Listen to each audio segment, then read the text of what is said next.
Where my boys at? Where's my Whitey! Hey, We quick, quick, here. quick, sad day thing. I thought my. Oh wait, phones were up here. I guess they. Oh no. So Nan, you handle the introduction while I go run and get my headphones. Welcome everyone to the latest episode of Good Morning Source Gaming, episode 25. Joining me today is ShadowLink. Hello, I'm always here, even when I'm And not. see, he's always here in our hearts. And also, as you also just heard, Kawlun was also here, and of course it's me hosting, so just the three of us. That was some pretty somber music to start off the stream with. Some little depressing Majora's Mask theme going on. I'm not sure what's going on through Kawlun's head right now. It's not not the most morning music, is it? He's channeling the energy that built up while I was streaming Majora's Mask for 27 hours. Is that just all you heard while you were streaming that? Just that it was playing through your head? You're just like, oh, just The music dawn at of the the beginning of second the day game. now. Always hear it. But I hope everyone who's listening is doing okay. We've got quite a few things to talk about, with Nintendo just dropping the Switch Lite on us this week out of nowhere, seemingly random. Does it count as a direct? I mean, it was just a video drop, but it was like a long 8-minute presentations. I mean, there have been shorter directs. If they don't call it a direct, it's not a direct. Yeah, fair enough. So, how have you been, ShadowLink, since the stream? What have you been playing this week? Up to anything good? No, not anything good. Last night I played Alone in the Dark 2008, and that game is a travesty. I'm doing a thing where I'm converting my live stream channel into a place where I just play bad games. Oh boy, you've set yourself up for a torture. Have you got Ninja Bread Man on the lineup? I could. You should. It's not like until he plays epitome bad games. Not until he plays the Wii version of Alone in the Dark. Oof. Which is a different game. I feel like he's suffered enough, Kawlun. Come on. No, not enough. What about you, Kawlun? What have you been playing this week other than Geist, which has been on the stream? No, I've just been playing Geist. I finished Geist, and it is. I'm sorry, Nan. I know it's one of your favorite games, like your favoriteest game ever made. That game sucks. That game sucks real bad. You got to appreciate the thrills that Geist brings along. I know it's the undeserved Nintendo IP. I know, because the common thing I hear from people who like Geist is like, well, I played it when I was like young, when I was a kid, and I'm like, that makes sense, because when you're a kid, you don't really know the difference between like games that are hard and games with just really shitty game design. and Geist falls into the latter so bad.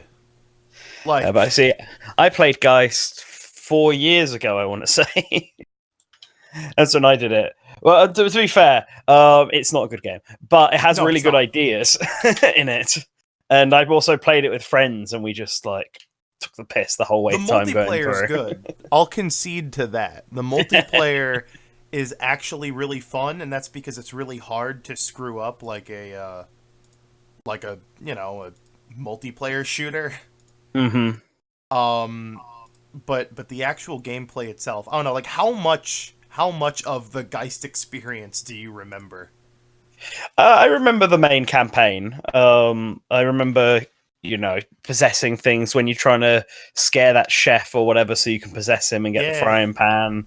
I remember that section. I remember the part where you have to take over the woman and then run around when she's in the bath towel. But do you remember the part where you have to fight a ghost, and the only way you can hurt it is by using a terrible slow motion mechanic that is super limited The only thing you can kill it with are these very slow grenades. And if the ghost catches you, you have to button mash harder than any other Mario Party game ever, or else it'll just kill you. I think, is that the one where he's possessing your body and you having to fight him outside you do and it take over? You do it like 3 fucking times. It is the most obnoxious shit ever. like that is pure, like, not fun. I hate to use this term because scrubs use it, but like the later half of that game is pure, like, artificial difficulty. Yeah, I Because remember the last few bosses being pretty because it just shit. does so much to fuck you over, because if it didn't have those mechanics in place, the game would be piss easy. Like, there's a boss fight very early on in the game where they have like this boogums and he comes out of like the ceiling and you have to shoot, and basically like it's a very easy first person shooter boss fight. Like, you shoot him when his mouth opens, you dodge the attacks, rinse repeat. The first time you do it, you have a pistol that's like pretty fast, so like the boss fight's pretty, like, quick and easy. The second time is a shotgun, and the third time is this like painfully slow rivet gun that does no damage. So the boss isn't harder because it has more health. It's harder because your gun sucks more. And that's like definition of like, oh, we couldn't think of a better way to make this boss harder or more fun, so we're just gonna make it more of a pain in the ass. Yeah, that sounds about right for Geist. I'm not gonna lie. It's a game that I want a sequel to because I feel like there's a lot of really good ideas in there that, if done correctly, could actually be a really, really good first-person shooter. Yeah, I mean, someone in chat was even saying, like, I would love to see a reboot, but, I mean, at the same time, Nintendo owns it, so, like, what are the odds?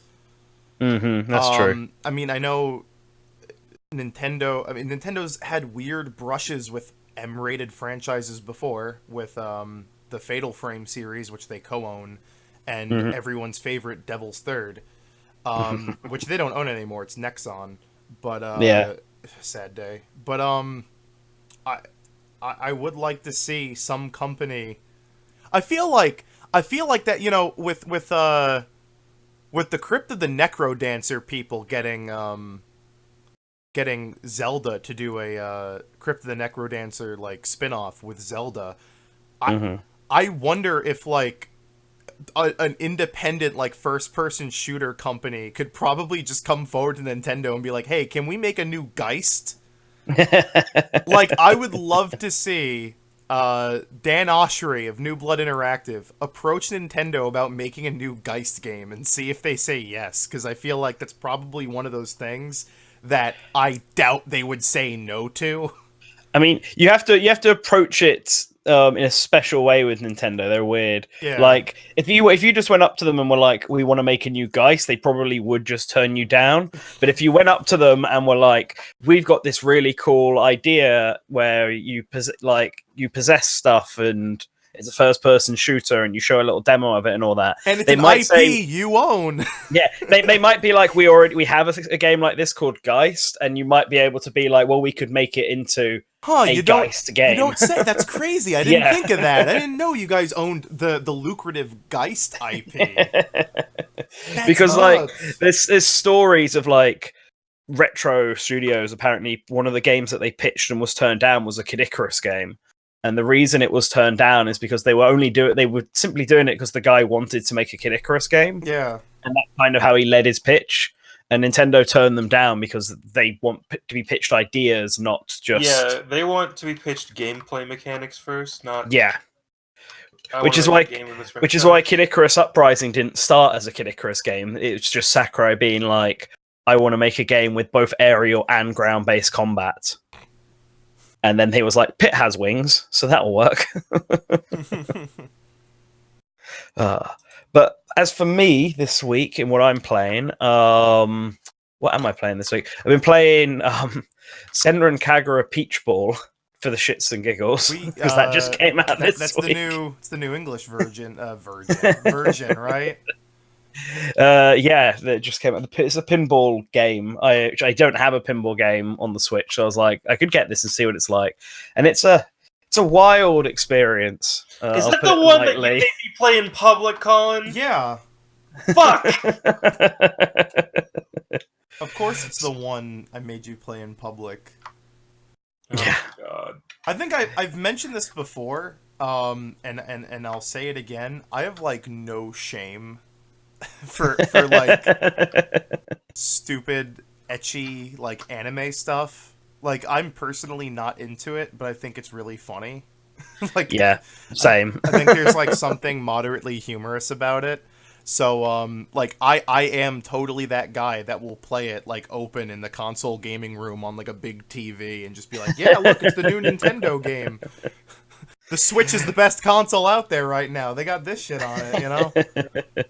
No, it's the sort of game like me and my friends like playing when we were at university. We got really into a game called 100% Orange Juice. Yeah, I mean that Which, game's like- fine. That's like a weird pseudo Mario Party clone. Yeah, it's a weird Moe Mario Party Yeah. game where you can play as a chicken or cute anime girls, and it was just really fucking weird. But it has really good music Yeah.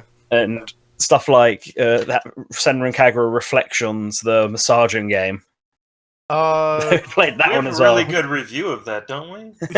yeah, From Push, from yeah. Push. And we got my favorite thing about that review to this day is that the thumbnail is Bryhard Gaming has a Senran Kagura mouse pad. He's got one of those 3D titty mouse Oh, the pads. boob ones. So I was just I think it was like 6 a.m. and I hadn't slept all night, and I was like, Brian, can you take an image of you like with your hand on the mouse pad? I'll put that in the thumbnail of the video.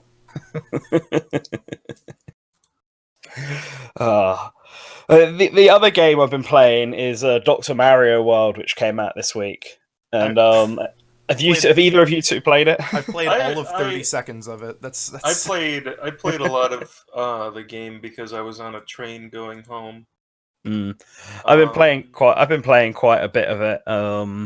I like puzzle games, and I think this is a good one. I personally like not too bothered about gacha stuff. I never spend any money anyway on these sort of games, and I played a hell of a lot of Candy Crush, so I may as well play this. It's just it drains your battery really badly. That's the only negative I've got for it. I'm not into it that much because it's randomized. So Yeah, it can feel like a crapshoot on a lot of levels trying to beat it. See, I've only just started having problems beating the levels, apart from the challenge levels, the ones that are all about doing it as fast as you can. Way. No, I hear it in the background. That's not me playing it. That's my neighbours having a barbecue. Oh my it's god! Boiling out here. I know it's right pain. I'm gonna close the blinds and see if that blocks any sound. Oh god! Sorry about that. Let's hope that I played a little bit of it, and I'm just kind of like, yeah, it's like a weird.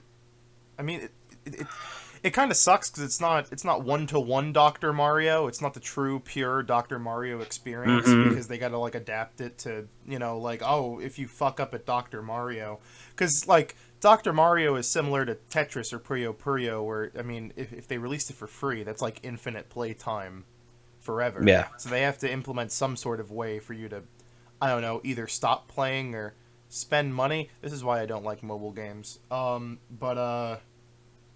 Yeah, it's fine. I don't know. I like this one compared to the Dr. Mario. I think because it's like level based and challenge based, as opposed to it being infinite. Because you're right. If it was just an infinite one, I would play it a bit and enjoy it, and then I probably wouldn't go back to it.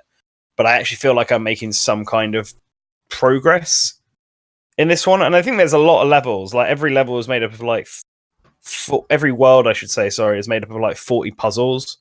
Plus 3 challenge puzzles, and there's 8 worlds because it's a Mario game. Every world has 69 levels. 69 levels? Yes. I found that out, and I was just like, nice. Okay, a bit more than I thought then. But, like, still, that's like 69 times by 8. I think it's quite a lot. I think every mobile game should do what like games like Paladins and Quake Champions do, where they just have like or even Super Mario Run, where they just have like the paid, like full version.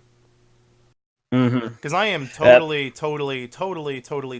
okay with just the concept and the idea of like, yeah, I'll pay $5 for the real thing.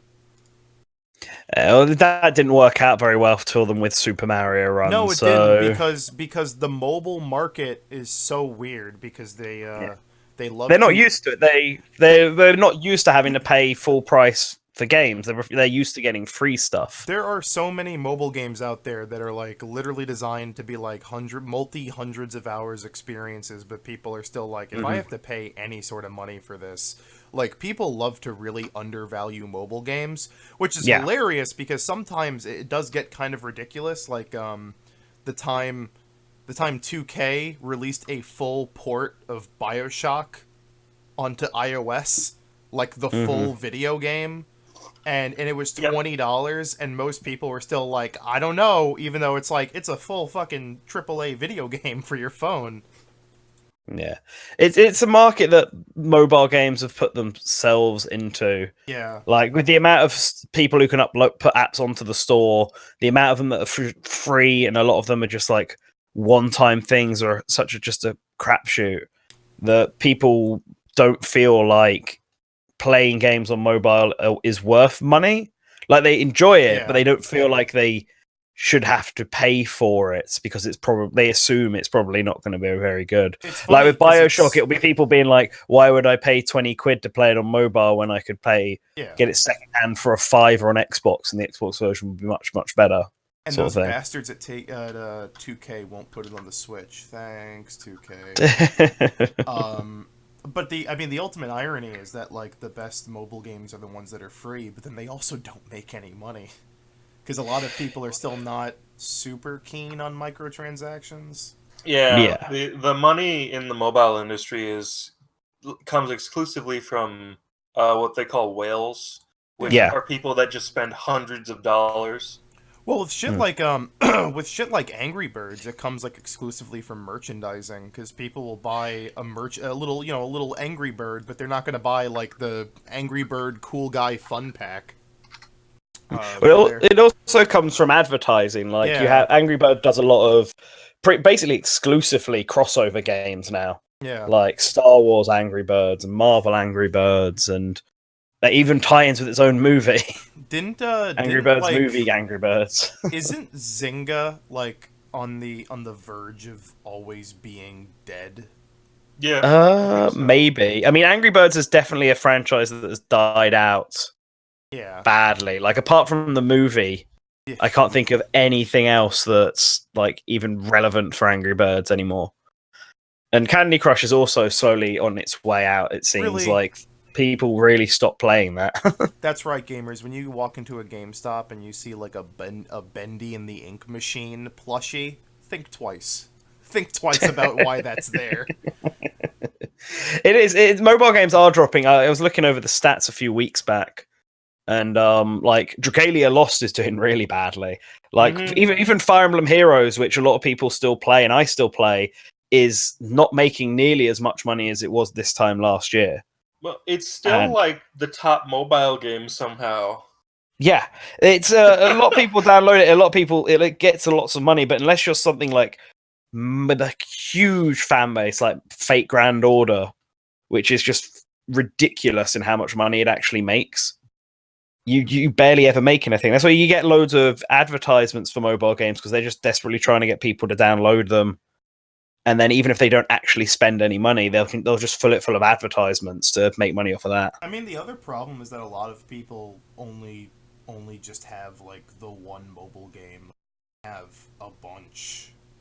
Because like all of these games are like incredible, ridiculous time killers. So like, I remember I think the one mobile game that like defines mobile games and not like like just a shoddy like console port was Fallout Shelter, and I actually really like Fallout Shelter, and I really hope the new one comes over with like the online PvP and everything, that game actually looks really good. But that game fucking hounds you for attention. It's like constantly giving you notifications like, "Hey buddy, hey, your vault. You need to check on your vault." And I'm like, "All right, uninstall. I can't fucking do this." Like, can't you turn off notifications? Because I always turn off notifications. You can, but I feel like download. The problem is also like it's a game where there's just shit running in the background, and so like the game just totally does need your full attention, and I'm like, yeah, I don't need this. Which is why I like the Switch version a lot, because the Switch version doesn't like punch you in the face to keep playing. It's like, no, I'll come back. You stay there. I'm gonna go play real video games. I'll be right back. Oh, you're right about them, like, have them being a time sink and so not playing many. I think the only mobile games I play are Fire Emblem Heroes and now Dr. Mario World, I guess. Like, every so often, if I'm going for a long walk, I'll dip back into Pokemon Go. Yeah. But then I'll fall back off just as quickly. And like, I downloaded Animal Crossing, never touched it. You know what's crazy? You know what's crazy, Nan? What? I never played Pokemon Go. Wow, you're like a rare species. You're that 1%. The reason being is because when it came out, I do this thing where I jailbreak my iOS device and make it a better phone than anything else on the market. And the iOS version that was on my phone was like a year out of date for Pokemon Go. So I just couldn't play it. I think there are ways to get past it, but I just couldn't do it. So I had to experience that weird week or 2 or 5 where everyone in the world was playing Pokemon Go but me. And it was really surreal. Well, it was weird over here because the UK got it after everyone else. Like, Australia got it first, I think, and then America. And UK didn't get it for like 2 weeks or something like that after it. Yeah. So I knew a lot of people who I was working with who had jailbroken their like Android devices. Yeah, they rooted them. And had downloaded the American version of Pokemon Go to play it early. And I was like going to do it, and then I ultimately decided that I couldn't be bothered and I'd just wait. But like, a lot of my friends had done it, so a lot of the people were talking about Pokemon Go the whole time while I'm sitting there waiting for the official release like a scrub. I had a very, very weird experience where I'm sitting on the stoop of my friend's apartment in New York City with another friend of mine, and they rooted their Android device to play it because theirs also was like an older phone, but they somehow managed. I think the reason why it wasn't compatible was because it didn't have like gyro or something in it, but like they still managed to get their phone to spoof it so they could play Pokemon Go.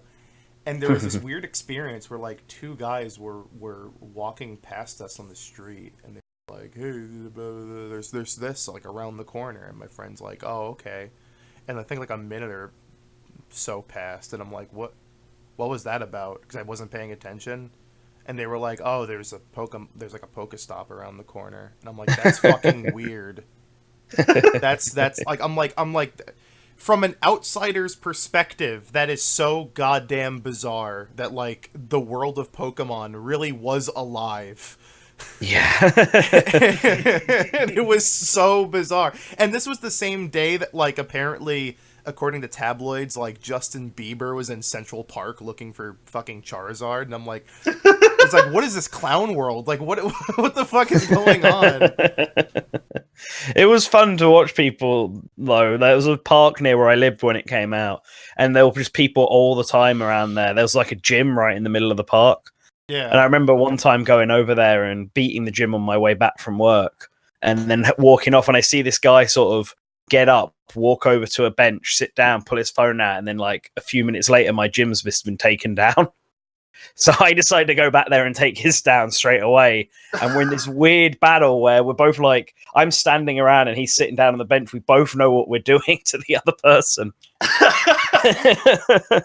And with this gym is just dropping from yellow to blue constantly until I eventually got bored and went home. But it was such a surreal, like, that we were battling over. We were like in real life through our phones battling over this space of a park. Hey, Rivers, there is a Sega Ages Outrun. You goofball. Sega Ages. Where you seeing? Where you seeing that? Is that in the chat? No, this was in the Discord. I opened up the Discord and I saw someone saying some wrongful shit. There is a Sega Ages Outrun. I have it. Of course I have it. It's my favorite Sega game. Do not bully, please. I have not got any of the Sega Ages games yet. I've been debating whether I should. I've just been waiting for ones to come out. I don't particularly want to buy Sonic again. They're really good. They're really magical. They're I don't know, it's really bizarre because some of them are like, oh yeah, it's just Sonic 1 again. They added the drop dash. Cool. Mm-hmm. But then there's like Phantasy Star where they added where it's like, it's like this old Master System ROM, but they added like an out of game auto updating map and bestiary, which are things that like were not possible unless you like Phantasy Star, the original Phantasy Star is like impossible to play if you don't have the manual or if you don't have like a notebook next to you. Okay. But like this new version basically negates it while also still being like the original video game from 19 whatever. That's pretty cool. Yeah. That's pretty cool. See, what Phantom just said in the chat, waiting for Jet Set Radio, I think that's my thing for Sega Ages. They mentioned potentially doing Dreamcast games, and they're the ones that them or Sega Saturn games are the ones that I want to sort of wait and get, because a lot of Master System and Genesis games I have through loads of collections and all sorts, so I'm not particularly bothered about picking them up again. Although Phantasy Star is something I need to get into. Let's see what I have. Let's do that right now, and then we can talk about the Switch Lite. Yes. So whenever there's a new mobile game, I check it out. Mm-hmm. Like a big one. Yeah. I tried the Capcom card game because Dante said it. And I don't quite comprehend it at all. And I don't think I'm gonna keep playing it because there's not a lot of content. And I basically blew through all of it in like an hour. Oh my god, Rivers dabbed on himself because he actually bought Sega Ages Outrun and forgot about it. I have Alex Kidd, which someone in the Twitch chat, which by the way, yes, we're also on Twitch. I believe we just hit affiliate status, so go give us a follow and a sub and all that cool stuff when that happens. I have Alex Kidd, which someone in the Twitch chat said is subpar. That's not a controversial opinion. Everyone thinks Alex Kidd is not that great. There's a reason he was replaced by Sonic. There's a reason why he was replaced with Michael Jackson's Moonwalker. I have Outrun, I got Snoik, I got Virtua Racing, and I got Phantasy Star. Nice. I'm just having a look at the list now. One. Yeah. Like, I believe Alex Kidd in Miracle World. I believe Space Harrier just came out in Japan, which is badass. Yes, it did. Yeah, it's not come out yet over here. We just got Monsterland and Virtua Racing. We're waiting on Puyo Puyo. Puyo Puyo is the only one that's come out in Japan that hasn't come out over here yet. We do, but it is listed too. Sega does this weird thing where they release the Sega Ages in Japan, and then they just take like forever to bring it to the US, despite these releases already being in English when they release them in Japan. So I don't weird. I don't get it. Maybe they're doing non-English versions and they want them to release. No, because even the US eShop versions are just Japanese and English. Oh, okay. So I don't know then. Yeah, I don't know. They got some weird choices on the list of ones coming up. Like they're doing Puyo Puyo. They've done Puyo Puyo 1 in Japan. They're doing Puyo Puyo 2 as well, which feels a bit redundant when I feel like there's other games that they could be doing that they've never re-released. Like, why not do Virtua Fighter? Is considering you've already done Virtua Racing.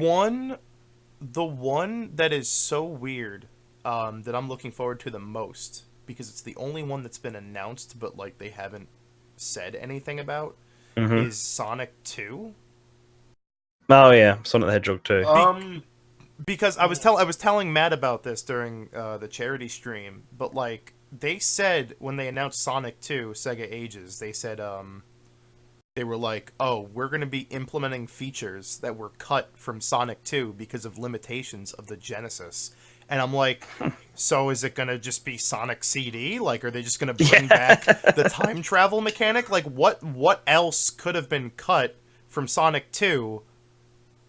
Maybe Hidden Palace Zone. Yeah, is going to be added in as a level. Like, but that's the thing. I was like, yeah, they could insert back the hidden like cut levels, but it's also like that's not a limitation of the Genesis. That's true. They also already did that with the iOS port. They added Hidden Palace back in. I'm not too fond of these Sega Ages ports because like the Taxman versions of Sonic 1 and 2 don't exist on consoles, and they're like completely new engine, recreated from the ground up with tweaks and stuff to make these games really good.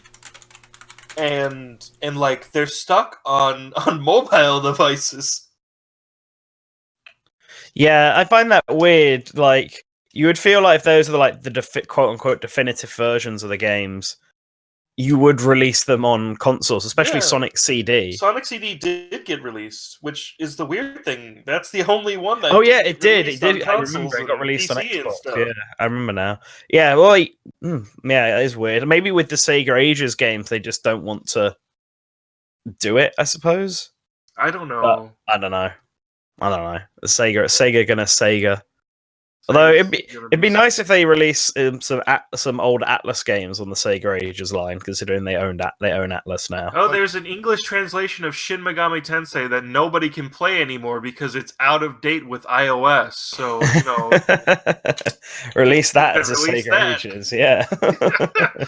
But yeah, they announced that Sonic 2 around the same time they announced Virtua Racing. So, and we've seen Virtua Racing, but we haven't seen Sonic 2. So I'm crossing my fingers. I'm hoping it's soon because that's really. It looks. It seems like it's one of the upcoming ones. I mean, there's Columns and Thunder Force, and then Sonic 2. Yeah. In the list, so we'll just have to see. Yeah. Yeah. All right. Shall we talk about the Switch Lite then? That was sort Absolutely. of shadow dropped this week after plenty of rumors about a new version of the Switch. And I mean, I'm a little surprised. I guess I shouldn't have been with the amount of rumors and the leaked packaging and stuff like that. But I really didn't think Nintendo would release a Switch that just lacks a lot of the features that the Switch has and makes some games like actually unplayable on it. Because technically, air quotes, you can play any game on the Switch Lite. But games like Mario Party are going to be incredibly cumbersome on the Switch Lite because not only do you need to buy extra Joy-Cons because that's a game that has to have separate Joy-Cons and uses HD Rumble, which the Switch Lite doesn't have. Switch Lite also doesn't have like a docking stand. Yeah. So you can't even like put it up on a table for people to crowd on. You have to lean it against a wall or something. Otherwise, it's just going to fall flat. And so, games for tabletop mode, it's not designed for tabletop mode. Some games you can only use in tabletop mode on the Switch. Yeah, and it's really, really strange. And I feel like that's going to be really confusing to put out to consumers, like who'll just assume it's like, the Game Boy Advance Mini or the DS Lite, just a smaller version. I think from what developers have been saying, that they need to like include specifications that a game won't work on the Switch Lite. So I have a feeling that when you try to pop in 1-2 Switch on the Switch Lite, a little pop-up's going to show up saying you can't play this. like if you put a new Nintendo 3DS game in a regular 3DS. Well, they redesigned the cartridges for new 3DS games so that they wouldn't fit in the 3DS regular. No. I thought they did, didn't they? They're the same cartridges. Oh, maybe I'm just thinking of 3DS to DS then. And you're not allowed to buy new Nintendo 3DS games off of the eShop if you have a regular 3DS too. But this is the problem. He named Koizumi named 1-2 Switch specifically, and said you can play it on the Switch Lite. You just have to make sure you buy extra Joy-Cons to do so. Oh, Yeah, they were literally like some games that require HD rumble or motion controls. You will need to buy new Joy-Cons because you can't detach the Joy-Cons from the Switch Lite. That when the Switch Lite comes out, then there will be either a pop-up message telling you need Joy-Cons if you're playing on a Switch Lite, or there'll just be like a new intro screen saying you need the Joy-Cons. Yeah, I think a pop-up message like the controller one that comes up when you're connecting controllers to tell you that because Super Mario Party does something like that already. Yeah. When you first turn on, the first thing you see is a controller screen asking you to remove the Joy-Cons from the Switch, and if you haven't already, and connect them all. Yeah, I mean, so they could just add that. I'll say this: I think like the reaction to the Switch Lite has been like really fucking weird because I have never seen. I have never seen. Also, someone in the Twitch chat said, if you purchase a Switch Lite, you're spending more money in the long run. Not really. Not really. If you're just buying one pair of Joy-Cons, or you know someone with a Switch and you just pair up theirs, like that's still less than buying a regular Switch. It's still really good for the loner who just wants to play games that don't need those stuff. Like if you just want a Switch to play Pokemon. Yeah, buy the Switch Lite. Yeah, if you're not bothered about multiplayer games, or you already know someone with a Switch who's going to be having all the multiplayer games you want to play anyway. That's the reason why I found the reaction to it to be so weird, because I've never seen so many people either voiced their disgust for something that is not meant for them, or people who are looking forward to it for like the weirdest possible fucking reasons. Like, because you haven't been on the internet enough. Well, I mean, granted, like I guess I saw the same thing when the 2DS came out, and people were like, "Nintendo really expects me to buy this? I already have a 3DS," and it's like, well, yeah, they clearly don't expect you to buy it. What do you want from them? And that's how I've been feeling. That's like. There's been like a lot of people that are like, oh, why would I need this when I have a regular Switch? And it's like, well, there you go. That's not like, buddy. that's not how that works. I'm actually really thankful that they put out the Nintendo new 2DS XL. Yeah. Because I ran into some circumstances where my cat destroyed my 3DS. right when they were on the verge of releasing that. So I'm just like, fuck it. It's cheap. It's a new model. I can play games that I wasn't able to play before. I'll buy it. I'll replace my 3DS with this. But I've also seen people being like, "Oh, I love this Switch Lite. I can't wait to buy it as like a more portable version of my Switch." And I'm just like, "Wait a fucking minute. Wait. Hold up. Like what? Do you not just take the tablet? What?"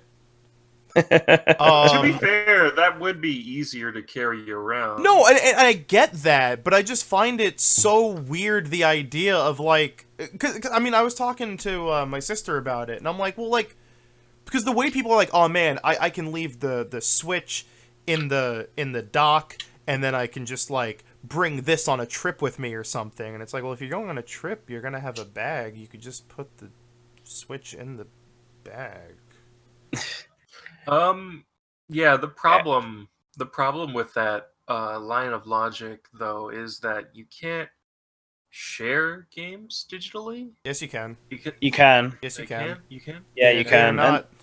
There is an account. It is not tied to the console. You can log in. You can be logged in on two devices. Yeah. Yeah. Okay. And you can transfer save data between the two.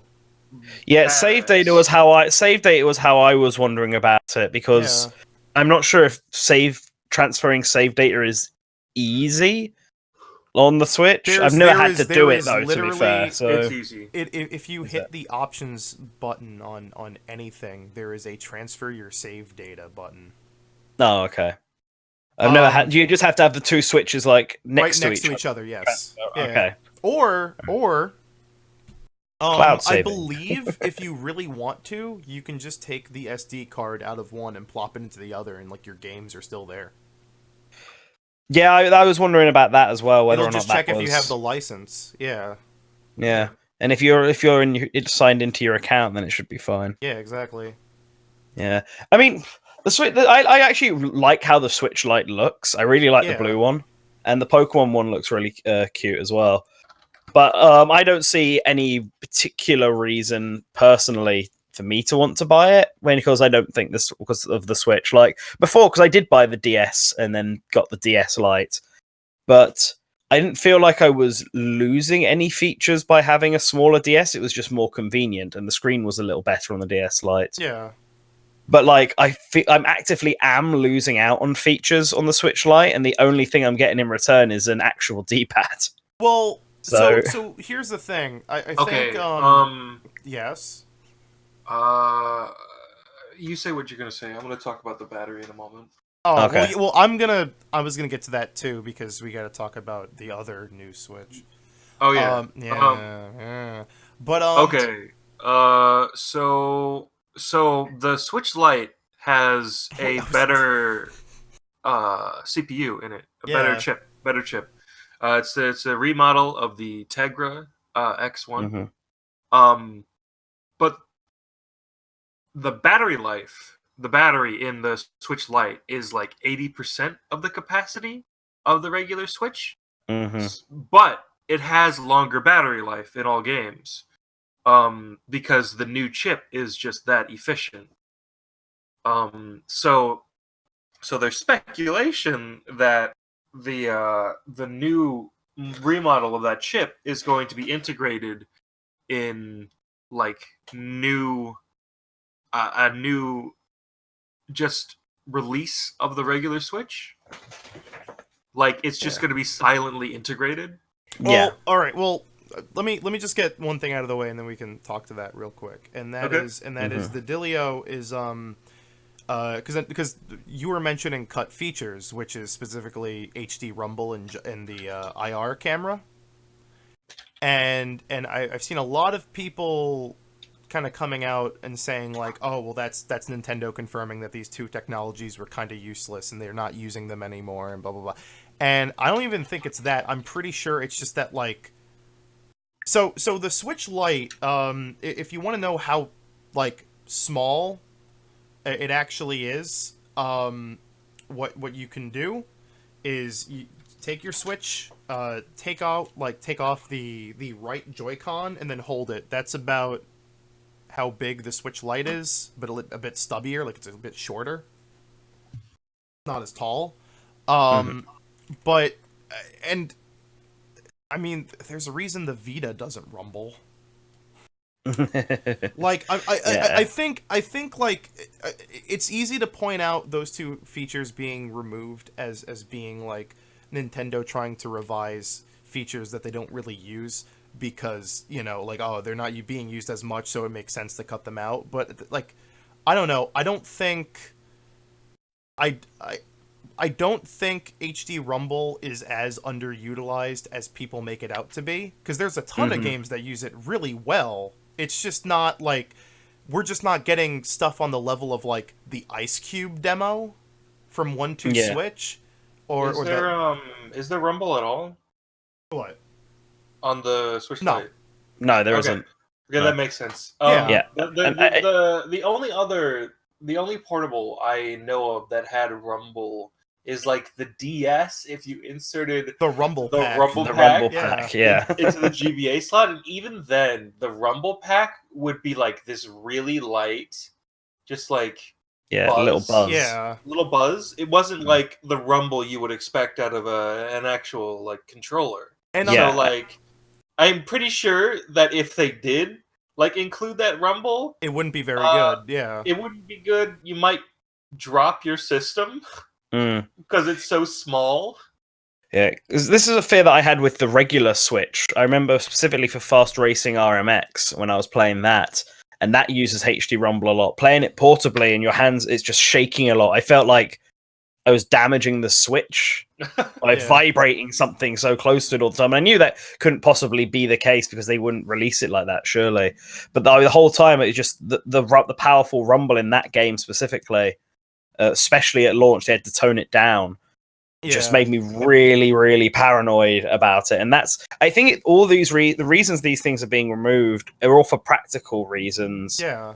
And just to cut down on money. Like the AR camera, for instance, it's on the bottom of the controller. You can only use it in games by removing the Joy-Con and, you know, using it as a thing, which you can't do on the Switch Lite. So there's no reason to have the AR camera. And then the HD Rumble is like we just said, that Rumble on a portable device, especially one that's exclusively portable, is weird, and it could damage the system if it's too powerful.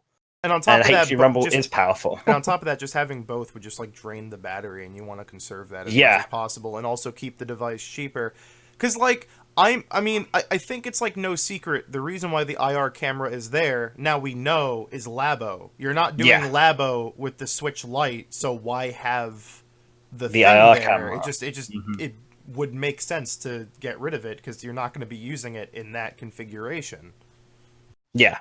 Exactly, and it's obvious that there are some features that can work are being kept. Like they could have easily removed the NFC reader from the right analog stick, but they haven't.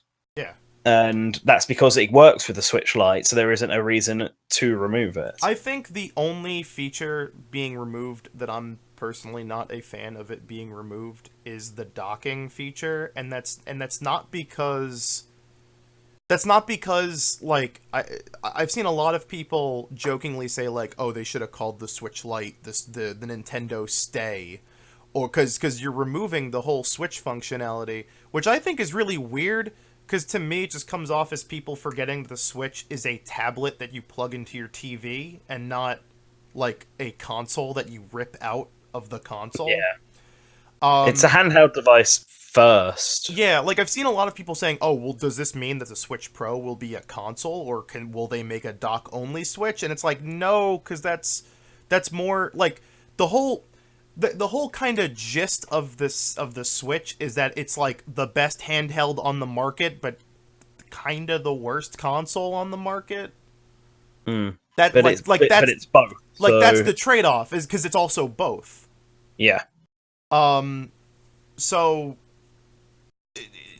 making a dock-only Switch would be pointless, because at that point it's just a bad Xbox. Yeah. But making a Switch that is just, you know, the thing without the dock. I mean, I know tons of people who play the Switch without ever using the dock anyway. So, like, on paper, it just makes sense. Mm-hmm. But I do think it is a missed opportunity because, A, I would have loved to see Nintendo make a smaller dock.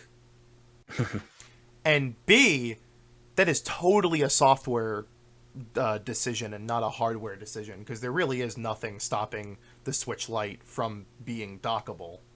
Yeah, I'm sure someone's going to mod it to make it dockable. I'm pretty sure when the system gets hacked, like 45 years from now, because it doesn't have the little the Joy-Con connector port that's kind of the Achilles heel of the regular Switch.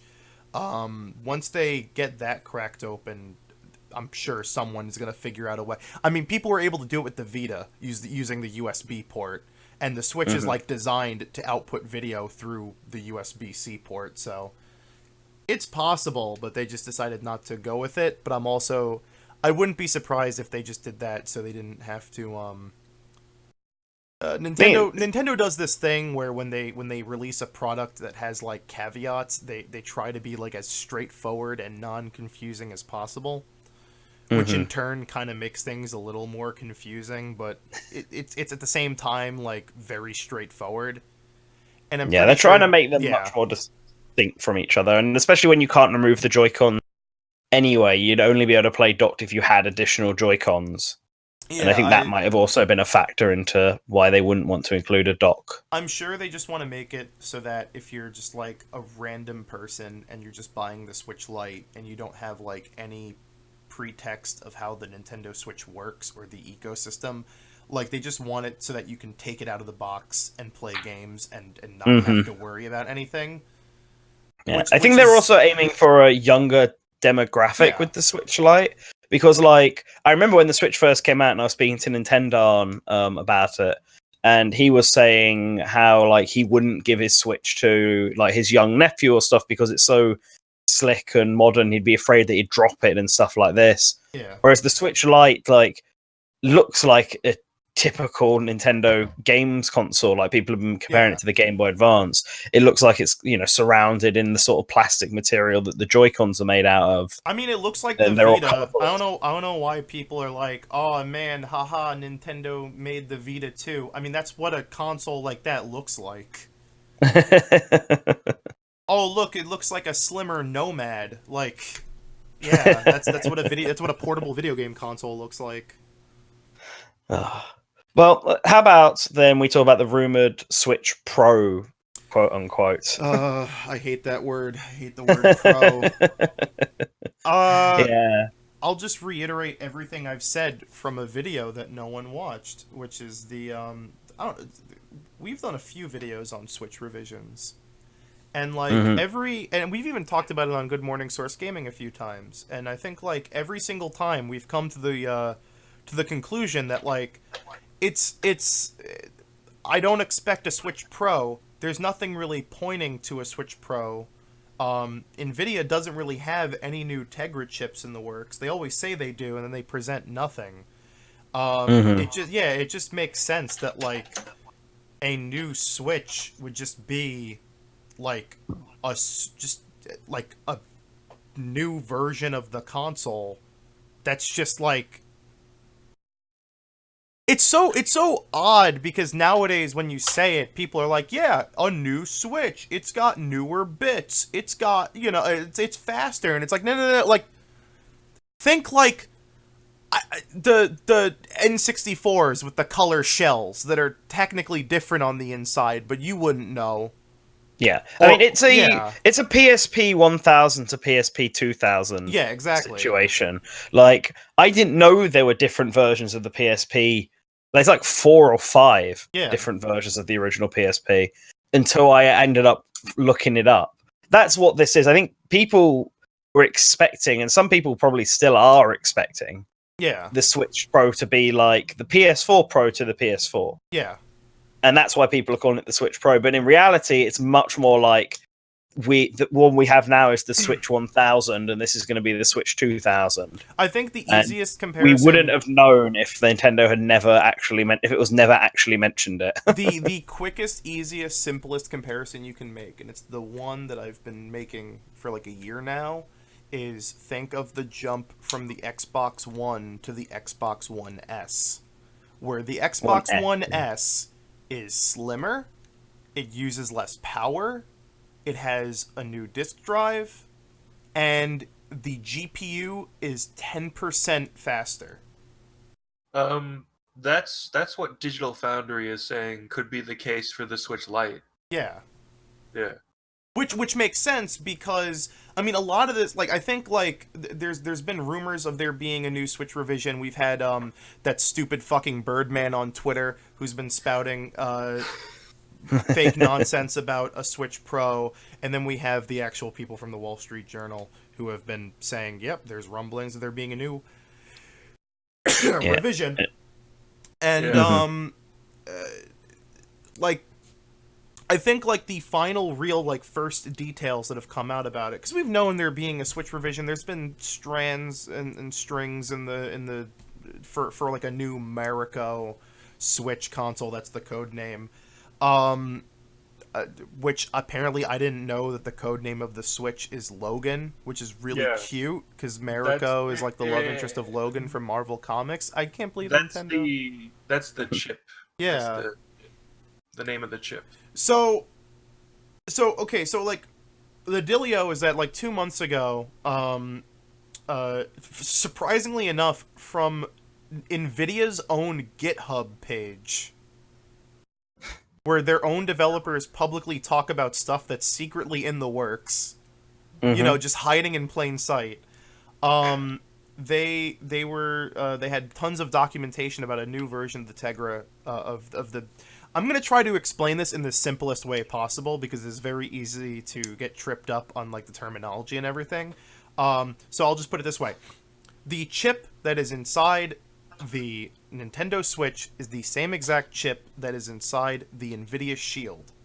The Nvidia Shield is supposedly getting an upgrade that is using the a new version of the same chip, but the major difference is that they've been able to shrink the die. And what that means is that the onboard materials that make up the chip have been basically, like, the process of making this chip has come along so far that they've been able to basically make the chip smaller, which the benefits of making a chip smaller is it is more power efficient, you can get it to theoretically run faster, and it is cheaper and easier to produce. And all of those things are entirely beneficial because NVIDIA still makes the NVIDIA Shield, because apparently the Shield actually sells really well. And the Nintendo Switch isn't going anywhere for a long time. So it just makes sense to make a version of that chip that is just theoretically better in the long run. Yeah.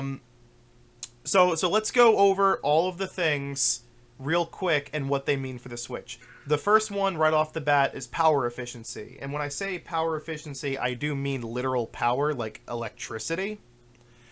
So this chip uses less power.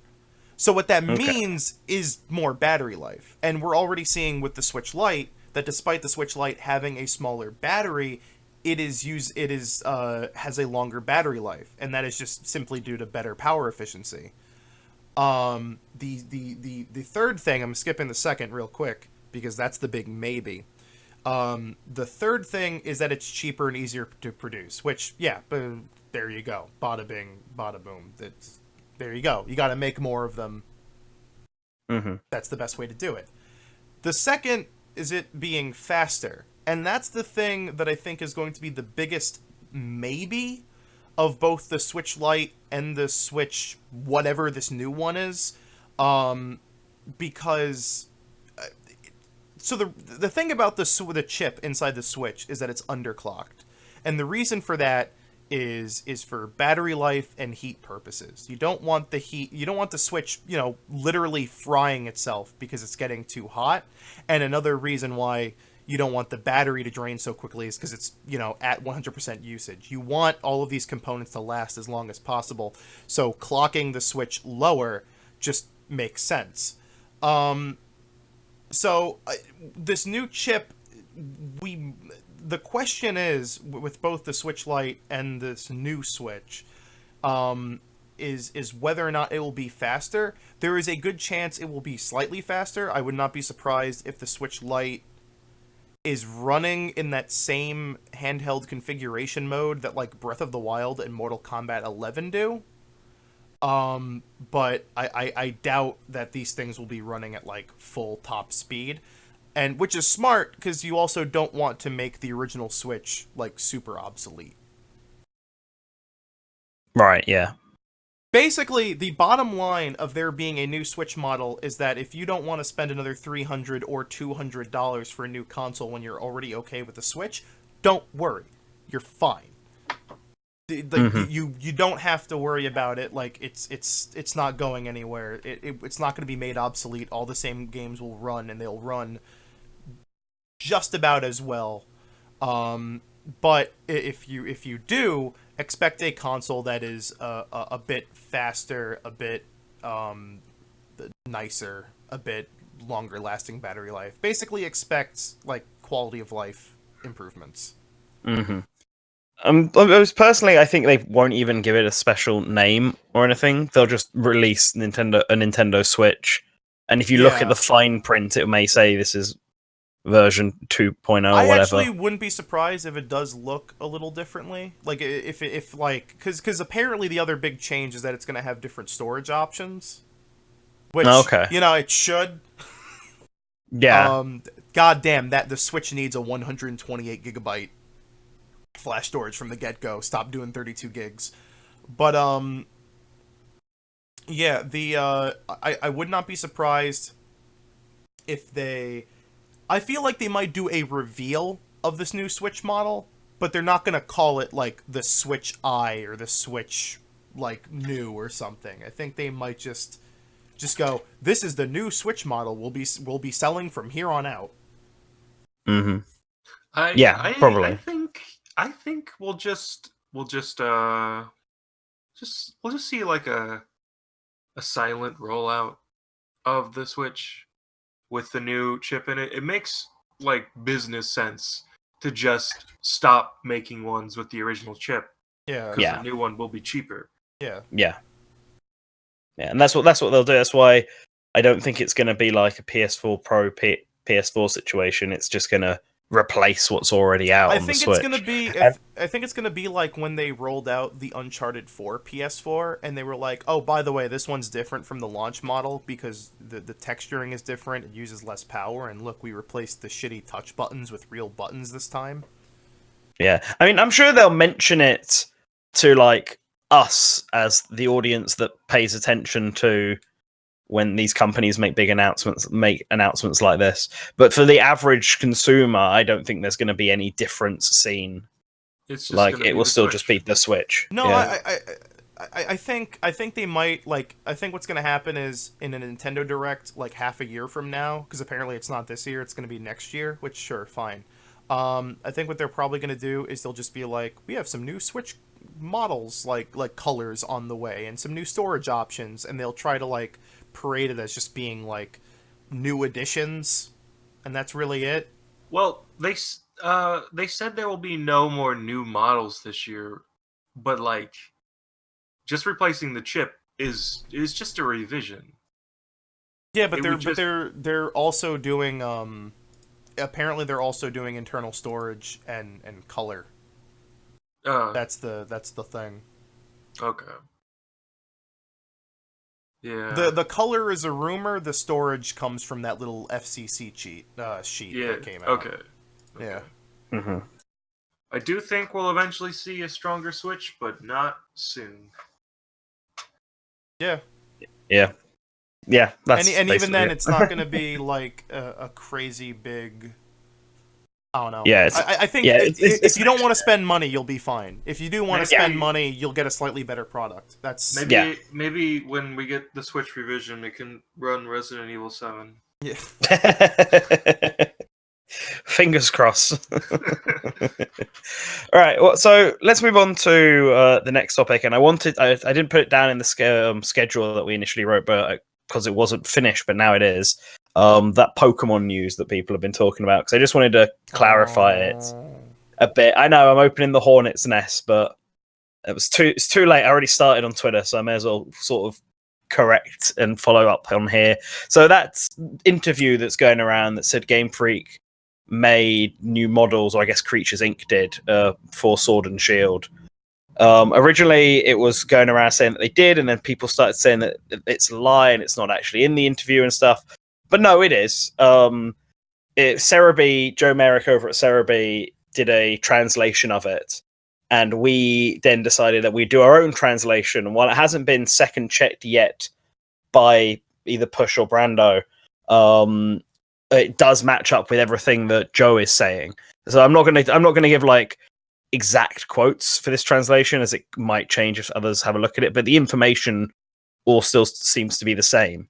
They did redo all the models from scratch. They just don't say why. It's listed as one of the reasons why bringing every Pokemon back isn't possible this time, because they say it's like was really difficult even for Sun and Moon to bring every Pokemon back, but they managed to do it. But because of the hardware upgrade and the change in hardware that they're going to have to work with, because it's new hardware for them, they have to learn it all, unlike on 3DS, and then making the models from scratch, they realized they wouldn't have the time to do it for every single Pokemon, and that's why we're not getting every Pokemon back. And it's unsure, yeah. And as Joe said on Twitter, it's unsure if Dynamaxing needs a whole different model or not. It's possible that they can just scale them, so they're not wasting time on Dynamaxing as a reason for why not every Pokemon's coming back. And their staff isn't split. They got loads of external teams and all this. They got obviously Creatures Inc., but there's also freelancers they've hired to help. So it's using like more than their full-time 143 employees. Some of them obviously are working on town, but it's not a 50-50 split. Majority of them are working on Pokemon. And they still don't have the ability to bring back every single Pokemon in the game. I'm so But sick. I'm so sick of the Sword and Shield discourse so much. Yeah, so am I. Me too. It's So dumb. fucking sick of it. I wouldn't be surprised if the reason that they needed to make every model from scratch is because of Dynamaxing. Because the models they use on the 3DS are the same ones they use in Pokemon Go, all the other stuff. They're really high quality, really high poly. They could work in HD with just some new textures. Yeah. Which they've done for Pokemon Go and stuff. But they would need to be a lot more higher polygon for them to work in that large scale. Mm-hmm. So they can just use the same model low. They can just use the same model and scale it up if it's already like super high polygon. Yeah, I suppose that's possible. Yeah, that might be the reason. Because they don't say it, but the Discord is dumb. I feel like it's people who don't understand how game development works, complaining about stuff that. And to be fair, if Game Freak hadn't just nonchalantly said it or had gone into a bit more detail, then I think less people would be mad about it. Because we don't even know how many Pokemon are missing from the game.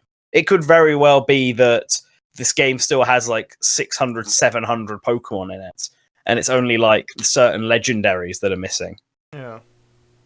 We really just don't know, but people are treating it like there's only going to be 200 Pokemon in the game, which is ridiculous.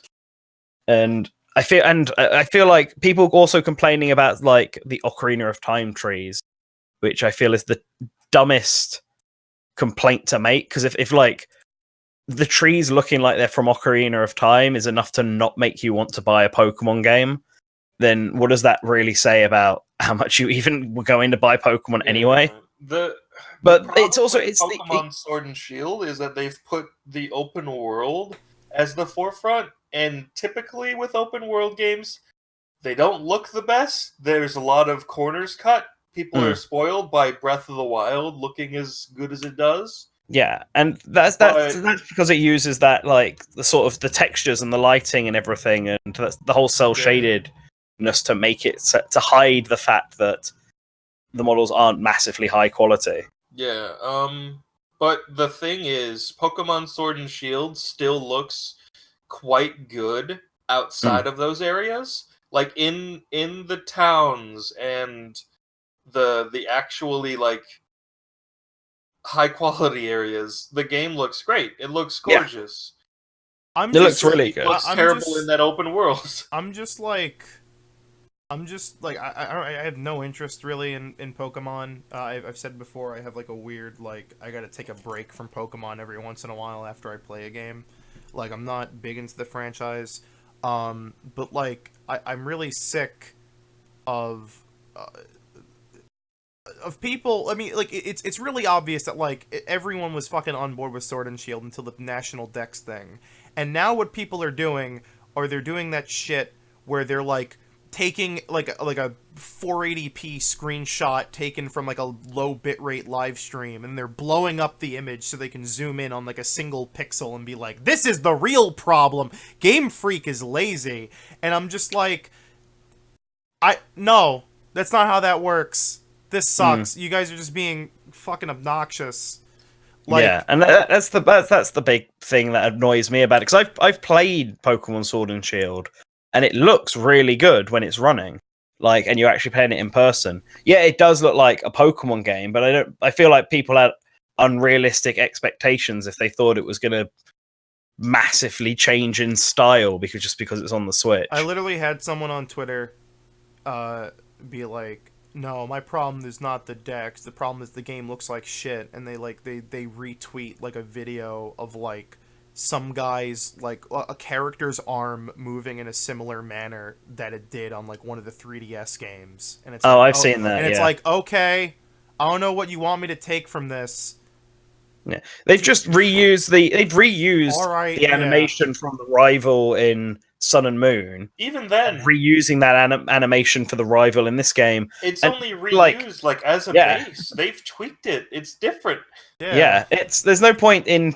It's like people are saying, like reacting to this news as if like, oh, why wouldn't they future-proof the models and stuff? Why they're being like, oh well, Game Freak are just reusing the models, so there shouldn't be an excuse to not do it. Like, you know, it's a good thing that they're reusing the models, blah blah blah blah blah, and then complaining that they're reusing the animation, because that's lazy. It's like, no, it doesn't work like that. And also, Game they're not. Freak said as an official reason.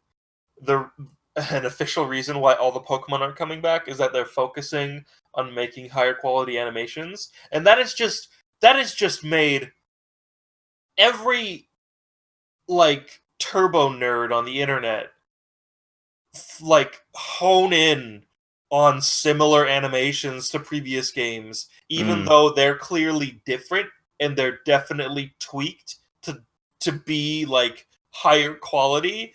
And it's just like, what the fuck is wrong with you? It really frustrates me. I get really annoyed when people say that game developers are like lazy, because they're really not. There's like a million. It's not as simple. It's not as black and white as people try and put it out there for. And I'm sure if Game Freak could, they would bring back every single Pokemon. But the fact that they're not isn't a fact that they don't want to. It's very much a fact that they can't for time reasons. And Cody in chat hit the nail right on the head. It reminds me of Star Wars fans not liking one thing about the new movie, so they pick at a bunch of other stuff until they don't like the whole. Yeah. That's why every single argument I hear about The Last Jedi is just nitpicking. It always is fucking nitpicking and nothing else. But yeah, I wanted to bring up this Pokemon stuff because of this new interview and sort of like correcting all this misinformation that people were having about this.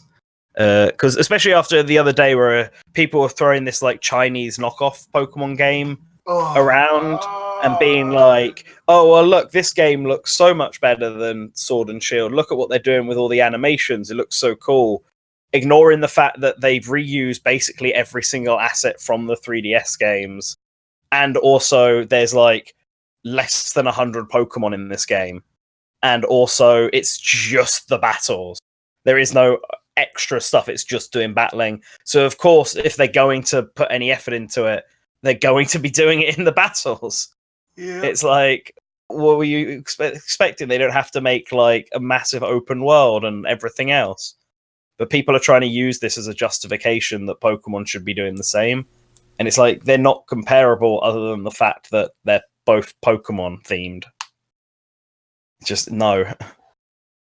But, yeah. Hopefully all these people, all three people who end up not buying Sword and Shield, they can go buy something like Yokai Watch instead and still remain disappointed with Yokai Watch.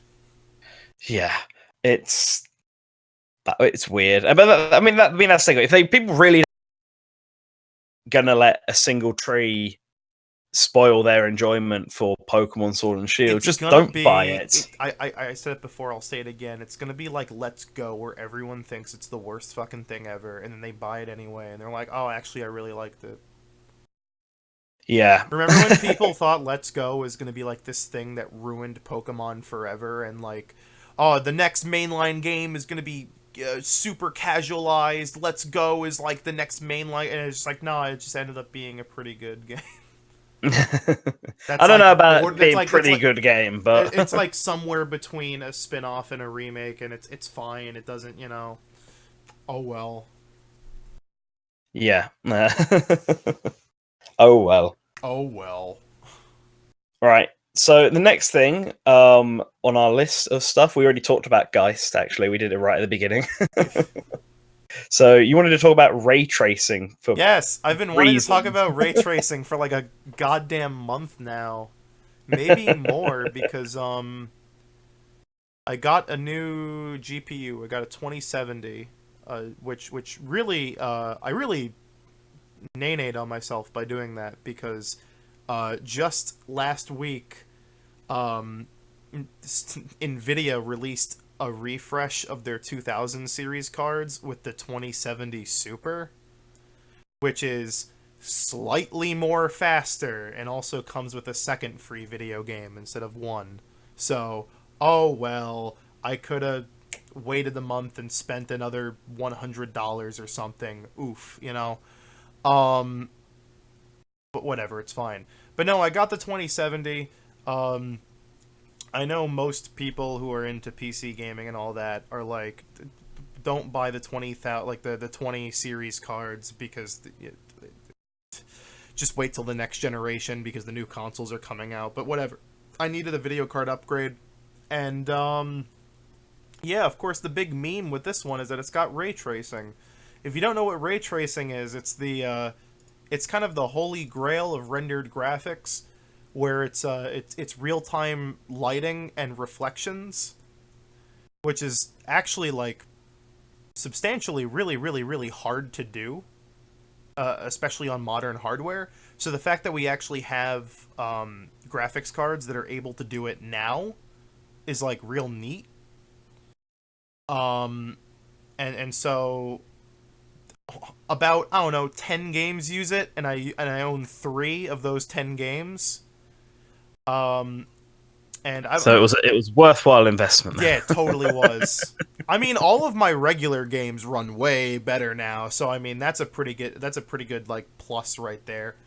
But yeah, the ray tracing stuff, I won't dredge on it like too long. If anything, I would really highly recommend watching 2 Clicks Phillips' video on Quake 2 RTX, because he does a really good job explaining why all of this stuff is like really important, but also kind of giving context to all of it. And basically, I mean, the bottom line, because the 3 games I have are Battlefield 5, Metro Exodus, and Quake 2, which is the big, funny, like, why did they do this? But okay, I guess, because it's a game from like 1996. And they added like, you know, top of the line lighting and reflection rendering to it. Okay. But I mean, the thing is, like, games look better with ray tracing. But the ultimate takeaway is that you get like a pretty big performance hit, because you know you have to do so much more with your graphics card. Yeah. But the other thing is that, like, AAA developers have actually gotten so good at faking real-time lighting and reflections that switching over to it, to actual real lighting and reflections, like, you don't really notice it too much. Like, of course, if you were to like compare screenshots and look side by side and, you know, switch, but you know, the option on and off like in game, you're gonna notice it. But like during the heat of things, you're like, you're not gonna notice. Yeah. Except for your frame rate being a little lower, or in the case of Battlefield 5, your frame rate being way lower because Battlefield is a very CPU heavy game, so having all of this stuff like running is not really helping at all. But yeah, that's ray tracing. It's cool. It's cool that that we have it this early. I wish there kind of was more to talk about with it, but like, it's neat. Yeah, problem for me is that stuff like that goes like right over my head. I had no idea what it was. Someone even in now, chat I'm still like, someone in chat asked, Kawlun, do you think next gen of consoles will actually do ray tracing? So it's weird because AMD says their ray tracing stuff is like way out. Like, they don't have their ability to do ray tracing is not there yet. But the thing about NVIDIA, so like the reason why we have ray tracing so early is because what it's actually doing is like modern ray tracing, like the whole image isn't being rendered. Instead, like a very noisy, like pixely image is being rendered, and then like they use AI to kind of upscale and kind of smooth it out, which is actually a really good effect. And that kind of ray tracing has actually been like, I don't know, people have like kind of figured out how to do it. Like there's a reshade thing coming out soon that allows you to do it. And I mean, I wouldn't be surprised if the new consoles could do a very rudimentary version of this ray tracing, like at like 1080p 60 FPS or something, because that's what this card can do. The 2070 can do 1080p 60 ray tracing like perfectly fine. But I would not be surprised. I think what's going to happen is that more developers are going to be aiming for 4K 60 next gen with the new hardware. So like, I think stuff like 8K, which is also the other big meme with the new consoles, and I think ray tracing will be kind of like secondary options, or at least they'll do some weird scaling thing to get it to work with checkerboard rendering and all that. But yeah, it's a big shrug. I don't think they will. I think a lot of developers will just opt to not use it and just to continue to fake it because it looks just as good. Yeah, if it looks just as good, I can see them not being bothered to put the effort in to like go the full mile. Fizzle asked, whatever happened to the Atari box? It's still coming. It has a price. I think it has a release date. I don't know if it has a release date. It might be, unless it's 2020. This is a bad website. Yeah, they said it's early. They said early 2020 because it has like an actual final price now. Yeah, even though Wikipedia lists it still as a 2019 console. Yeah. But it'll come out the same time as the Smock Z. God, what is that? I really, can we use our also Matthew said, don't forget the 120 FPS meme. No, that isn't a meme. 120 FPS is like godly. Let's stick to high frame rates. The Smock Z is like a portable PC. It's meant for like gaming on the go. Okay. And it had a really, really, really, really, really, really awful bad crowdfunding campaign because it was initially run by people who just wanted money and nothing else. Yeah. But unfortunately, it's also like being developed by a group of people who really want this actual device to exist and are trying their darndest to. So despite the fact that they are actually now like showing off demos and the thing is about to exist, people still think it's a scam. Oh, okay. Which is a big shame, but oh well. But yeah. Don't kickstart hardware. Never kickstart hardware. Yeah, it seems to be a running theme that, like, apparently the Atari box comes out in 2019 for backers. Yeah. But like December 2019, like right at the end. And then March 2020 for everyone else in retail. Apparently both of these things are like going to be using the same hardware. That's cute. It's like $200. You could buy an Atari VCS, or you could buy a Switch Lite if you wanted to. So you make buy a decision. A thing that actually has video games on it, guaranteed, and not a thing that might have video games on it, guaranteed. Which is the console that's going to get that new Earthworm Jim game? Oh god, the Intellivision Amico. Intellivision, that was it. What's with all these random ass consoles coming out nowadays? Like, I get the mini craze. We've got the TurboGrafx Mini coming out, the Mega Drive Mini. Those are fine. Those are like cool. And stuff like, yeah, I don't mind them, but like, why is Intellivision releasing a new console? Why is Atari trying to release a new console? Tommy What's Tallarico. going on? Because Tommy Tallarico is like, I gotta bring it back. I can't wait for John Romero or John Carmack to make like the Apple IIe like throwback, and you're like, oh god. So the next thing on our list was living at my house. What does that even mean, Kawlun? Well, because Matt was living at my house for a week. Oh. I was just thinking like, he wants to gloat or something? Like, what's going on? No, Matt went for the live stream last week. It was all done in my basement. So Matt it was done at yours. Yeah, okay. So Matt lived in my basement for a week. Yeah. How was this stream compared to the last one? Matt? it was interesting.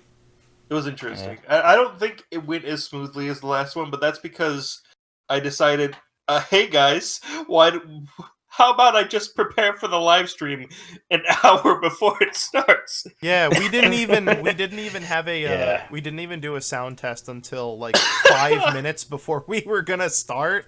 Yeah. Oh, no. So unfortunately, it meant that like huge oversights in how the stream was done were at the start, and we kind of had to gradually iron them out through the duration of the stream, which ended up not being a problem. I think by like. Yeah. It was fine when I joined in, when you were doing the Great Bay Temple, because you guys started and it was like 11 for me. The problem was when, at the very beginning, we had a lot of, like, echo bleed. Yeah. You could hear me through the, you could hear the person on the couch behind me through my lapel mic, which is not how lapel mics are supposed to work. Yeah, it's really weird. Right.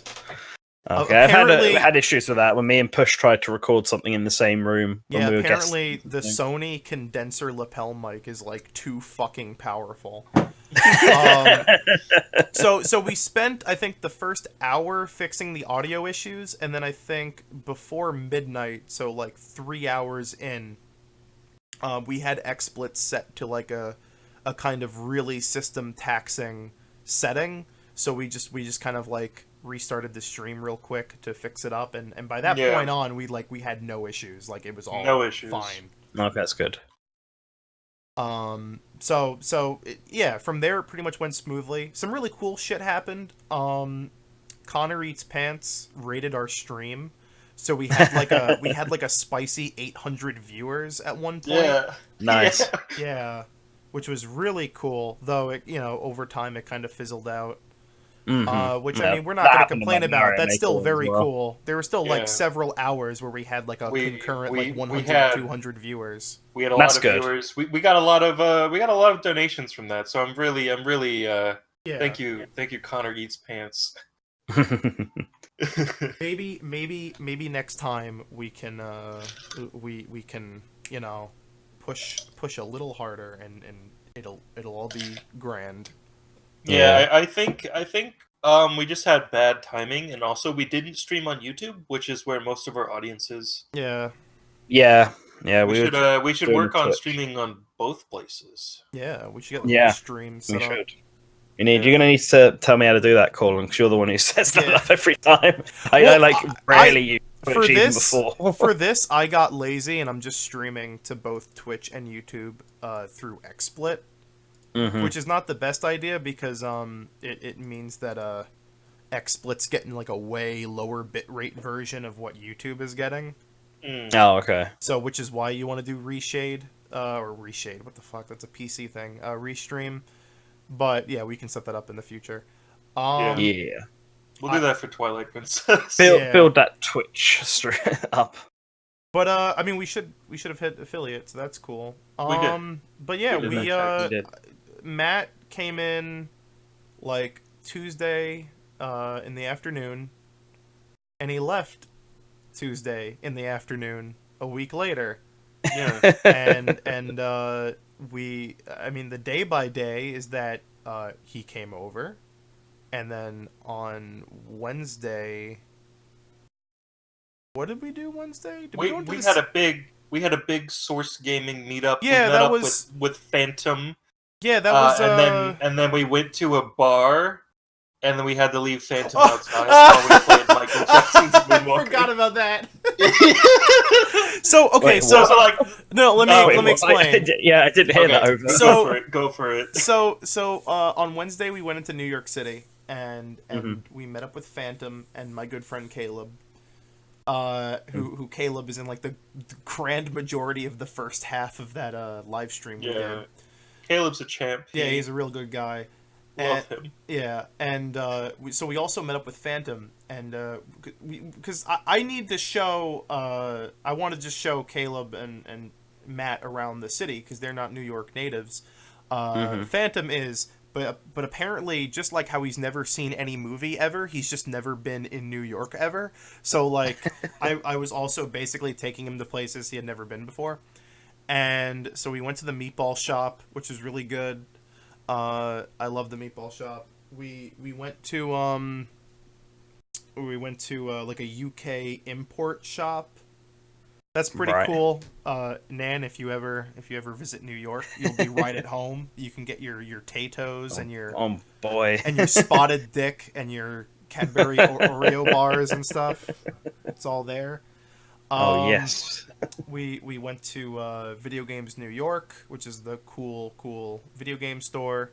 But I think like the two funniest parts of like all these things we went to. Well, there's three really funny parts, but the two funniest. Are you okay? Yeah, no, sorry, I just dropped something. The two funniest parts were there's a barcade, and the thing is that Matt, Caleb, and I are all over the drinking age. We're like, full-grown boys. Mm-hmm. Phantom is not. Phantom is 20. Oh, no. So we were just kind of like, oh, you're gonna have to stand outside. That's awkward. And he's like, well, are you sure they're gonna ID me? And I'm like, yes, they will. It is a bar. They have to ID you. Can you not just sit in there and not have alcoholic stuff? No, you're not allowed in a bar if you're not. Wow. I mean, that's different. I like over here, you can go in and you can just have water and stuff if you want. I think there are like loopholes to that. I believe I know some places have it where like if it's before 5 o'clock, it's okay. Okay. Because they're probably not going to be serving alcohol that early anyway. There's a couple what sort other of bar is this? It's not serving alcohol 24/7. Anyway, you Americans, God. Yeah, whatever. But it's also New York City, so it could just be that they're just being more, they're being more cautious. Yeah, because drunk people. Yeah, exactly. Fair enough. There's always a school nearby, But so we made Phantom stand outside while we walked in and we played Sega's Michael Jackson's Moonwalker, the arcade version. Oh wow! Oh boy! And it's actually funny, with 3 people with only like $2 worth of quarters, we almost beat it in one go. Yeah. Like near the end, we were kind of getting lazy and just kind of using up our credits and our lives because we just we don't want to get to the end. We don't want to make Phantom sit out there for like half an hour, but we were actually getting like really close with the money and all that. Yeah. Every time I would die, I would just glance to my left, and I'd just see Phantom like just like awkwardly standing. Just standing there. We should have dropped him off at like a cafe or something. Yeah, you should have probably taken him somewhere first. There was a cafe like around the corner. Yeah. He couldn't tell you if he was going there or not, though, because you were inside. We should have dropped him off at like, what we should have done? We should have brought him back to Sunrise Mart and just made him stay in like the ramen aisle. We'll be back in like 40 minutes. Like. Thankfully, I'm older than 21, so yeah. Well, I mean, when I come to New York and you give me this personal tour, yeah, I can get in. The other funny story is that we went to two there's a chain in New York called Sunrise Mart, and these are all like Japanese like supermarkets, and there's another one that's kind of like uptown near Rockefeller, and so Phantom had brought his Switch with him. Yeah, I think I saw in the chat he said he was going to do that.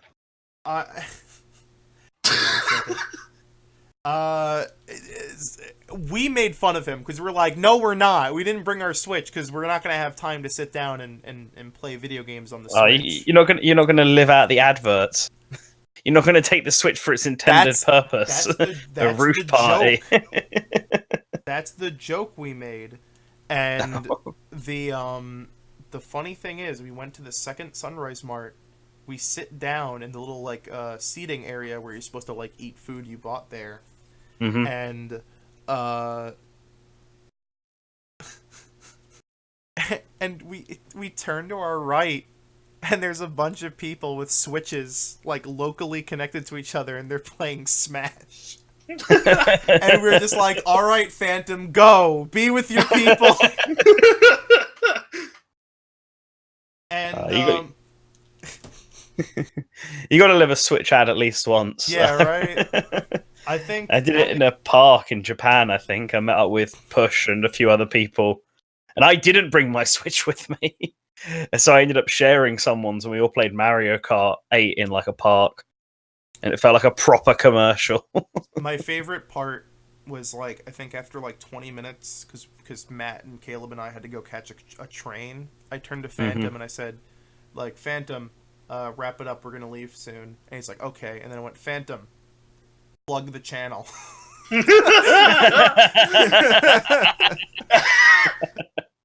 And apparently they did. Apparently they subscribed, and apparently they followed us on Twitter. If you're watching us right now, thank you. You're a badass. If you're listening to this, yeah, excellent work. Exactly.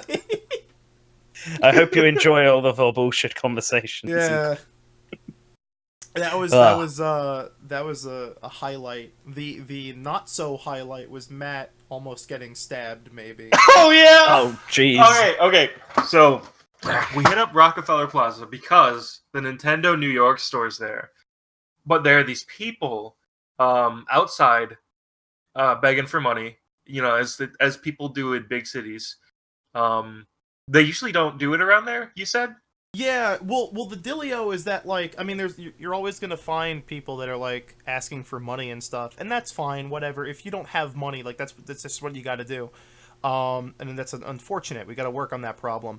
But then you have these like absolute scum sucking, like just scourge of the earth, where just like these fucking assholes who have like these awful, god awful like SoundCloud mixtapes that they're trying to sell. Oh, them. Yeah, we get them over here. Yeah. And they usually stick around Times Square because that's where the most like tourists are, and because like you can barely move in Times Square because of how many people there are. It's way easier to hassle people. So you usually don't see them out in like Rockefeller Center or lower, because they're all just kind of relegated to the super touristy areas. But for some reason they were like really out and about that day, probably because it was 4th of July week. And you can take it from there. Yeah. So being the nervous wreck that I am, I probably seemed like prime bait for these people. They come up to me. They pull out this like wrinkly piece of paper with like some picture that they got off the internet in black and white of some kids, and they're like, "These are my kids. I need to buy them stuff. Select gift from these payment options," and it's just like 25, 50, 75, 200, just like holy shit, no. So I'm walking away, but Caleb and Phantom see me getting held up, and they come to rescue me. and Caleb is like pushing away these people, and he like starts cussing them out. Caleb is literally Florida man. Like he is. Like there is a so like here's the difference of attitudes between living in New York and living in like Florida. If you live in New York, you just don't talk to people because you're just like, I got places to be, like, and you just ignore them. That's like the way you do it in New York. In Florida, apparently you just stand their ground and borderline scream at them, which is what he did. Oh no. So then these men got really aggressive. They like grabbed Caleb by the arm. Yeah. They're just like, no fucking cussing. What they didn't say fucking, but like that's basically their tone. They were screaming like, how dare you cuss at me? And like right then we might have almost gotten like mugged, stabbed, or like just like beaten. but they that's backed the off. thing. They backed off. They backed off. That's the fucking because... thing. Is with these people, I think it's like, I mean, like, listen, if you want to sell shit on the street and all that, that's fine. Whatever. Like, as I said, like, that's just like how things are in New York. But you don't touch anyone. Which is the really important thing, because I was in the Nintendo store when all this was happening, because I being fat is just a facade for me. I speed walk like a motherfucker.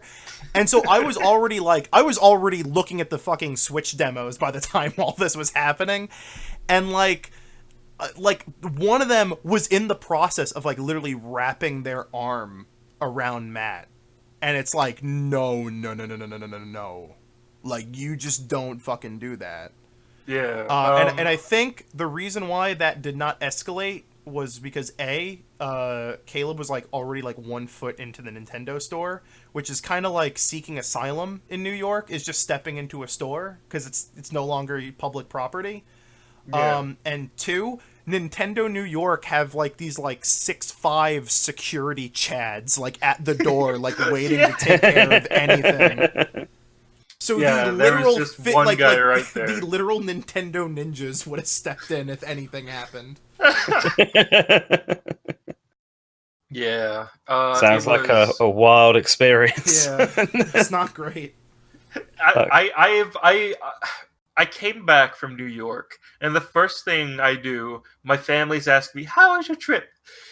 Excuse me. How was your trip? How's your trip? And like the fucking second thing I mention is, I almost died.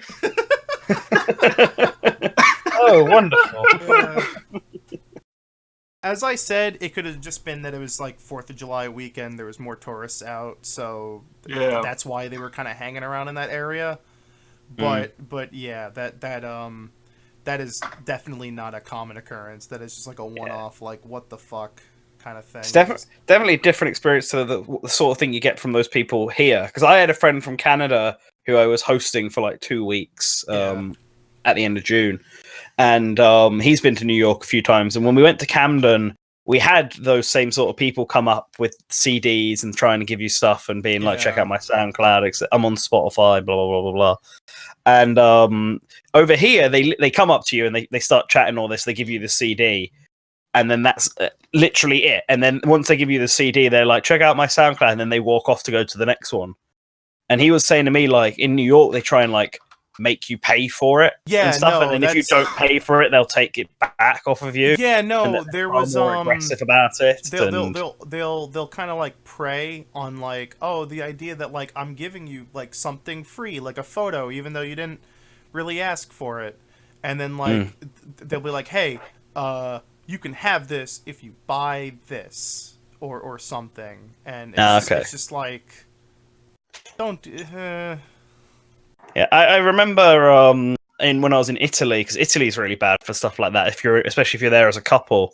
I was there with my ex, and we were just walking about, and this guy comes up to us and is like, "Oh, do you guys want matching bracelets? I can make you some." And before I even have a chance to reply, he's already like wrapping fabrics around my wrists. Yeah, and he makes like this full multicolored bracelet. And like, and all this, I'm like, oh, all right, thanks. And he's like, all right, that'll be like €10. And I go, I don't have any money. He just pulls out a pair of scissors and just cuts it right off my wrist, and then walks away. And I was just like, what the fuck happened just now? That shit happens all the time, and it is ridiculous. And I mean, luckily, it's only in like the super touristy areas, like. Once you're out of like the Times Square area of New York, like that shit just doesn't happen. Good, because like the Lower East Side is like completely devoid of that stuff, and that's really where all of like, and that's the thing that kind of sucks, because most people have that perception of New York City from the Times Square areas, where it's like, wow, it's so grand and lavish, and there's like people trying to sell shitty mixtapes and everything's overpriced, and it's like, yeah, but there's also like an entire rest of the city that has like way cooler shit like all over the place. Though I also don't live in the city, so we were only in the city for like 2 days. Yeah. And the rest we were on a quaint little suburbia Long Island. Right. Basically, New York City was hell for me because I wore a pair of shoes that I bought like a year ago, and apparently they don't fit me anymore. So my feet were getting cut up, and I could barely keep up with anyone else. Uh, Colin and Caleb were like pushing along, like way ahead of me, and like Phantom was just like lagging behind them to make sure I was okay. And I was just like Good guy, struggling. I was struggling. But yeah, other than the 6 hours of walking, the city was cool. I enjoyed that. I bought some stuff. I got a Hello? Is it me who's timed out, or is it you guys? What? I think it was you. Yeah, I think it was you. I bought like Silent for me. a You both went Cynthia- silent for me. I can't. I don't know if oh, it's shit. just me though. We're good. I bought like a Cynthia Nendo droid from the Nintendo New York store. Because it was cheaper there than it was buying it online. Yep, that's how they get you. So I slapped it in my shoulder bag, which everyone was putting stuff in that day.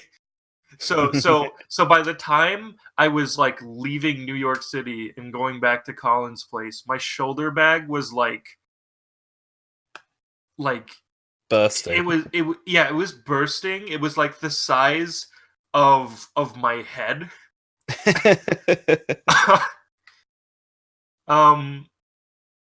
So then we get back to Colin's place. We're hanging out. I passed the fuck out. Yeah, he did. And then like next day was getting ready for the stream. We went around. We went around town. No. I gotta tell this story. Okay. So Matt kept fucking passing out at like 8 o'clock at night, and then he'd get up at like 6 a.m.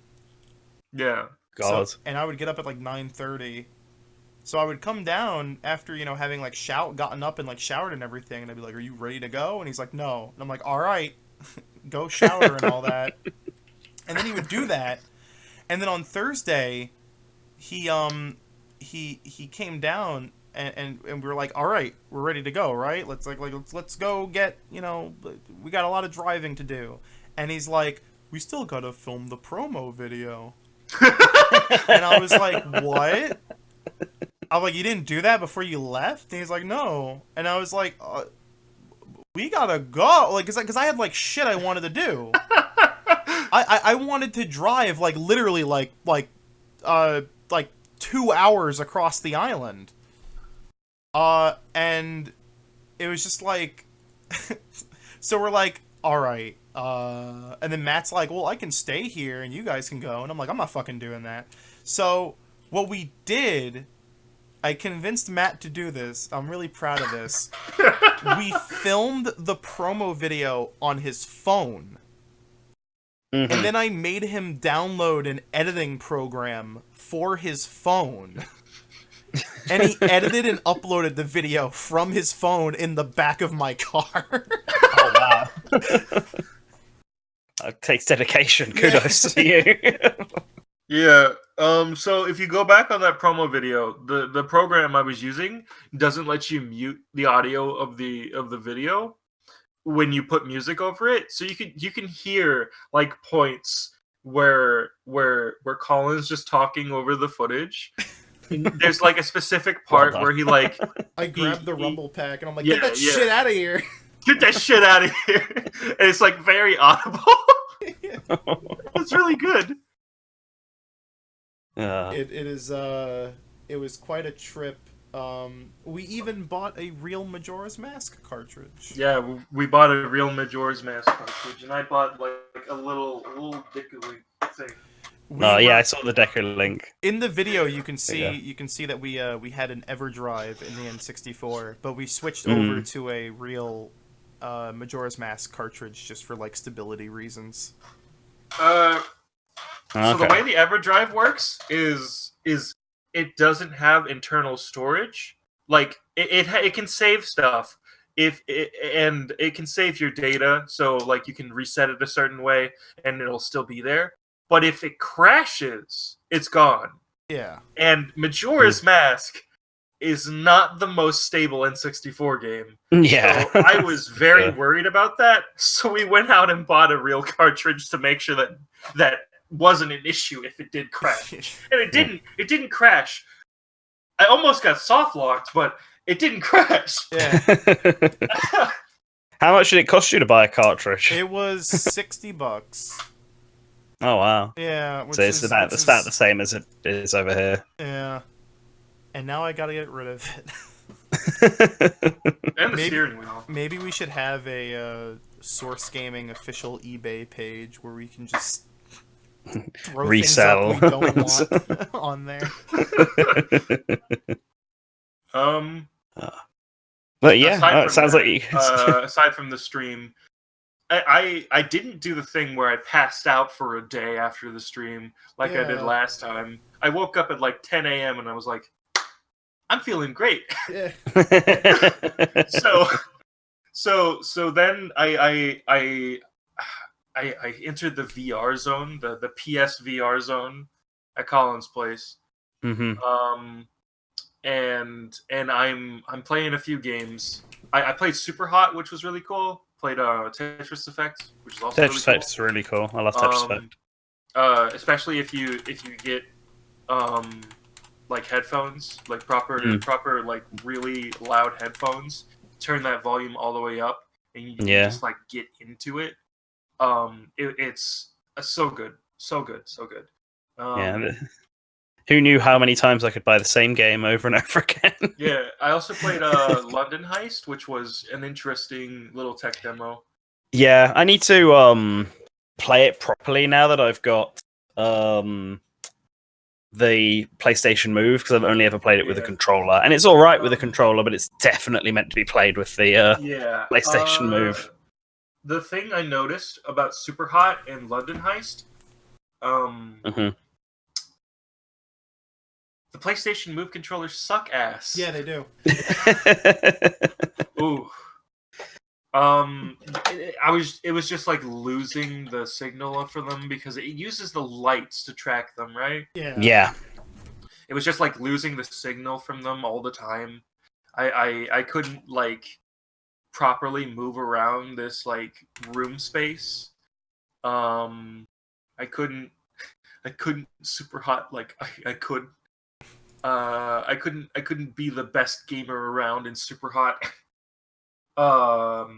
It was very hard, like unintentionally because of the imprecision of these controllers. Yeah. Mm-hmm. Now, granted, the PS Move controllers I have are from like the PS3 era, and not the supposed just new ones they have made,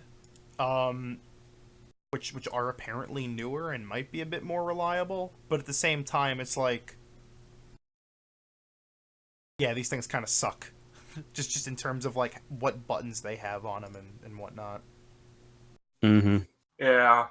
But VR with the regular old PS4 controller is pretty cool. I enjoyed it. I played a few games with the PS4 controller, like Tetris Effect. Yep. And a few other games. And Summer Lesson. I played Summer Lesson. I had to make sure that my student got a good education. Is that what they're calling it? Isn't that game made with the Tekken engine, or is that a different? It's on Unreal it is. Engine 4, but it's. I think Tekken is too. No, now. well, I remember it uses the same like engine that Tekken uses. It like runs on the same thing. Yeah, like they took what they'd done with Tekken and then just it's worked on it to make like this a really high quality effort. It's probably the highest quality VR game I played. Oh no! So the moral of the story is go out and buy Summer It's Lesson. it's for... the highest quality VR game he played because he didn't play Blood and Truth. That's like true. That's true. that is like the ultimate way of putting it. He didn't play the literal AAA like fun action shooter. I didn't play Blood and Truth because it's like 5 hours. I could have played it, but we had other things to do. We played Detroit Become Human because it's free on PlayStation Plus. And the thing is, we were planning on playing Detroit Become Human together, like since it came out. Yeah, we planned this for like a year, but like circumstances didn't allow because I'm poor as hell. And I just now like was able to scavenge the money to get out there. And it just so happens that it's now free on PlayStation Plus. They pulled a switcheroony at the last minute because this month's free PS Plus game was supposed to be PES 2019. And at literally the day it was supposed to go live, they went, "Nah, it's Detroit now." Yeah. So yeah, Detroit is an experience. It's so weird. So if you're not familiar with David Cage, he makes these interactive experiences. I was going to say avant-garde, but that's a little too. That's giving him generous. too much credit. Yeah. That's a little too generous. He makes these interactive experiences which have okay premises and interesting starts. They usually all like start really well. And then they just like devolve into utter trash and nonsense. And that's the beauty of David Cage. With his first interactive experience, Indigo Prophecy, it literally like turns into the Matrix, complete with like your dude who's just like who starts off like as a regular like New Yorker guy, and then he becomes the Messiah and dies and then gets superpowers, and he does like a fucking Dragon Ball Z fight with like the big bad guy who's like a priest or something. This escalated quickly. Yeah, like fuck. The game is like really grounded and kind of like a little supernatural, and then like fucking angels from Shin Megami Tensei start flying out of like the orifices of a church, and then it's like, okay, this is where we're at now. Yeah, right. Well, it's just how it is now, and we're just gonna have to live with it. Heavy Rain. His next game, it stays grounded for the entire thing, but it just gets fucking silly. Yeah. And the plot twist is utterly ridiculous. If you've not played Heavy Rain, I'm about to spoil it. The plot twist is that you're chasing after this guy, the origami killer. They say it like that because they're French. Okay. So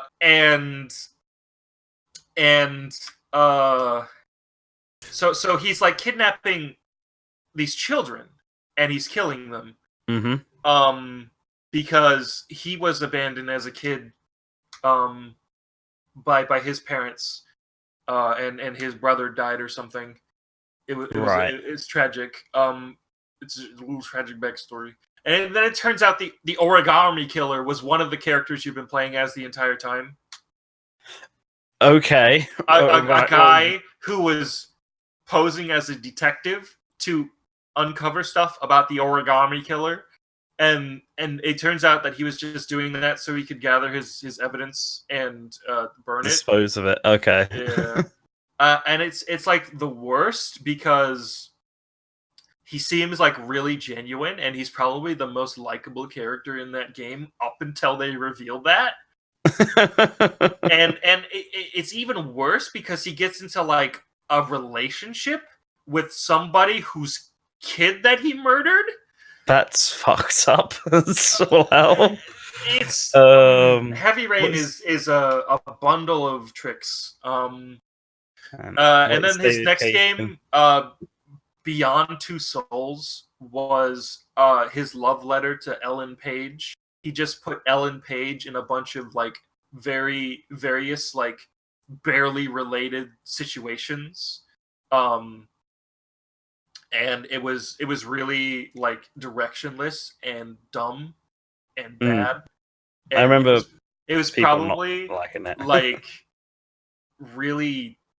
It's like it still has like the dumb like interactive bits that don't need to be interactive bits, like making dinner and shit from the past games.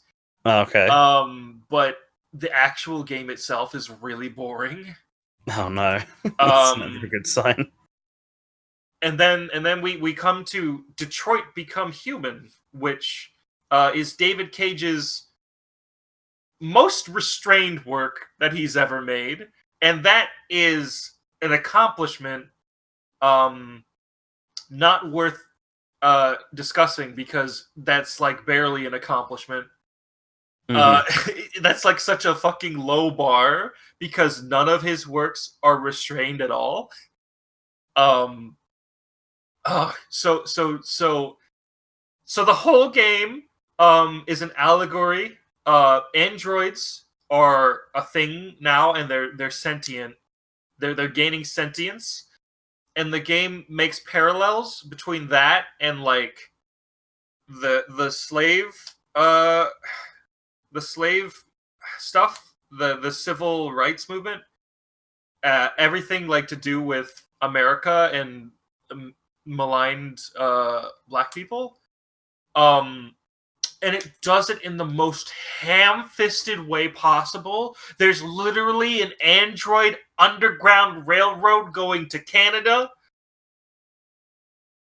And there's a civil rights movement led by one of the main characters that you play as. And I shit you not, in several of his speeches, he says, "I have a dream." Word for word, unironically. And it's just like, and it's so frustrating, because the third section of the game, where you're playing as an android detective with a kind of washed up, like older detective as your partner, who's voiced by the same guy who voices Mr. Krabs. Okay. There's like genuine like cool shit that happens. It's really like cool investigating crime scenes as an android, because they pull out some really cool like stuff. You can hit R2 to pull up like a display like showing you places of interest and places to go, and it's just like, holy shit. It's I'll say this much. It's so close to being good, and if the whole game was just that, it would have been actually like enjoyable, really good. So here's the thing. Here's the dealio with Detroit Beyond Human. and that is that like it really sucks, because like I get it. David Cage has been trying to perfect this like interactive experience thing for years, and I'm sure it must suck, because like you have, people shit on Indigo Prophecy and Heavy Rain and Beyond Two Souls, but like Telltale and games like Until Dawn have been doing it for years, and people really like those games. So I'm sure in the back of his mind he's like, I gotta prove to people that I created this sort of weird genre, and I gotta like, I gotta make the biggerest and besterest one ever. But the problem I think is that like those games are still inherently games, and they understand. Like, I remember someone in the Discord asking me like, how can you hate the David Cage stuff but not Until Dawn? And it's because Until Dawn never spends a second outside of its like core story. Everything you do, all the little interactive experience stuff you do within Until Dawn is all, within, like the horror setting and trying to avoid the killer and all this stuff. Meanwhile, there's still, sections of these fucking David Cage games where you spend 30 minutes, like, taking out the trash in a video game. Yeah. And it really sucks because the best parts of Detroit are these Hank and Connor sections. And it's not just because they're actually well written, but because the game actually deviates from this interactive experience genre and becomes like future cyberpunk LA noir. And what is so mind-boggling about that is that, like, that's a game people want. People want, like, a new Snatcher. People would fucking love if Detroit was those sections but the entire game. But no, he still feels compelled to, keep this game pinned down with this all these other fucking subplots that are just so dull and boring and badly written. Yeah. It sucks too, because there's like a direct contrast between the Connor sections and like the Marcus sections. The Marcus is the civil rights guy. So Marcus has these sections where he does this extravagant shit, but you do it like through pre-planning, where you like choose different paths and then you just like go back and forth. The Marcus sections, like, I'm not joking, the Marcus sections are like if they made an on-rails version of Watch Dogs. Yeah. Like, that's the best way to put it. You like plan this stuff out through like a simulation, and you just have to like go back and forth until you get the right simulation that completes it correctly. And then there's the Connor sections where you have these like super high octane chase sections where it's like it's pulled in really close. The camera's like really really personal and shaking, and it's like high energy. The music is like pumping. It's doing its best to make this exciting, and you have to choose on the fly which direction you actually want to go. And you're like timed. You have to do it within like a certain time, and you have to actually like point yourself in that direction to go there and do the thing. And like, that's so much better. Yeah. Those sections inherently give you like so much more control. Just when it comes down, like, it's very obvious that like the Marcus sections are all pointing towards like one end goal with like different endings. Meanwhile, the Hank and Connor sections feel like there's actually like some dynamic. Dynamic, just dynamism. It feels like you could literally kill your Connor android in every section if you fuck up. Yeah. There's a graveyard for your fallen Connors. Yeah.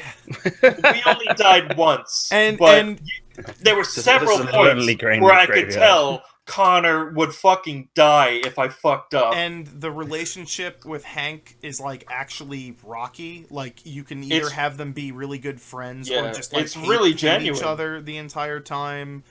Like, Connor comes to find where Hank is in the middle of the night, and he's like passed out on the ground drunk.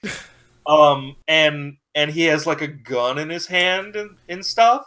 and so Connor helps him sober up. It's like this really, really funny scene. And then Connor's just like, "Why did you have a gun?" And then fucking Hank, voiced by Mr. Krabs, in the most Mr. Krabs voice, says, yelling from the bathroom, "I was playing Russian roulette." No, I think it was literally just him saying Russian roulette. Yeah. And it's just like that's so fucking good.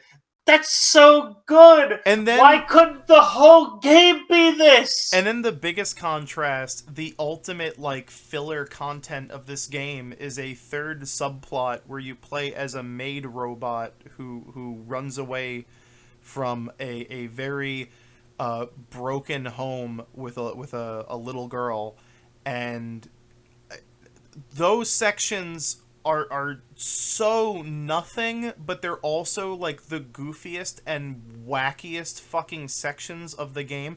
Like, there's an entire chapter that just is like, you remember like the scene in the original Toy Story where like all of Sid's like weird like yeah, his toys come to life. That literally happens at one part in one of these like in one of these sections, and it is so fucking ridiculous. And then like the worst part about these sections is that they're like the Marcus one, there's a story going on, and the Hank and Connor one, there's like a story going on. There's like no natural transition from these maid robot sections. Like, they just come and go. Like, they just fucking happen. There's this one section. There's this one section where you're taking refuge in an abandoned amusement park, and they're like, all of a sudden, these like creepy mutant androids that look like the zombies from Metal Gear Solid 5 like start breaking through the windows, and like, oh shit. So like, it gives you a choice. You got to go for your gun, or you got to protect your daughter. And then like you do that. You make your choice, and then it just like cuts back to all these like androids, and they're just like chill. They're just like, "Hey, what's up?" They're like, "We just wanted to see if you guys were cool." Yeah. We've been looking for other androids. And it's like, then why did you bust down the windows with your fucking arms out and your eyes glowing, looking like you're gonna kill anything? It's so fucking dumb. It's so weird. It's like nothing of no conflict would have happened in that section at all. So they just threw that in just so like something vaguely exciting happened for a split second, and it's just like, oh, that's okay. Our takeaway from Detroit is that like when it's the Hank and Connor sections, it is the best David Cage game, far and away. Like, it just like gameplay wise, writing wise, directing wise, it is everything these games should have always been. But the problem is that all this other shit happens, and it's like the same atypical, like, if you've played Heavy Rain or if you've played Beyond Two Souls, you know how these sections play out, and they're just as dull and badly written. Yeah. Right. Well, I guess that was everyone's David Cage retrospective. Yeah.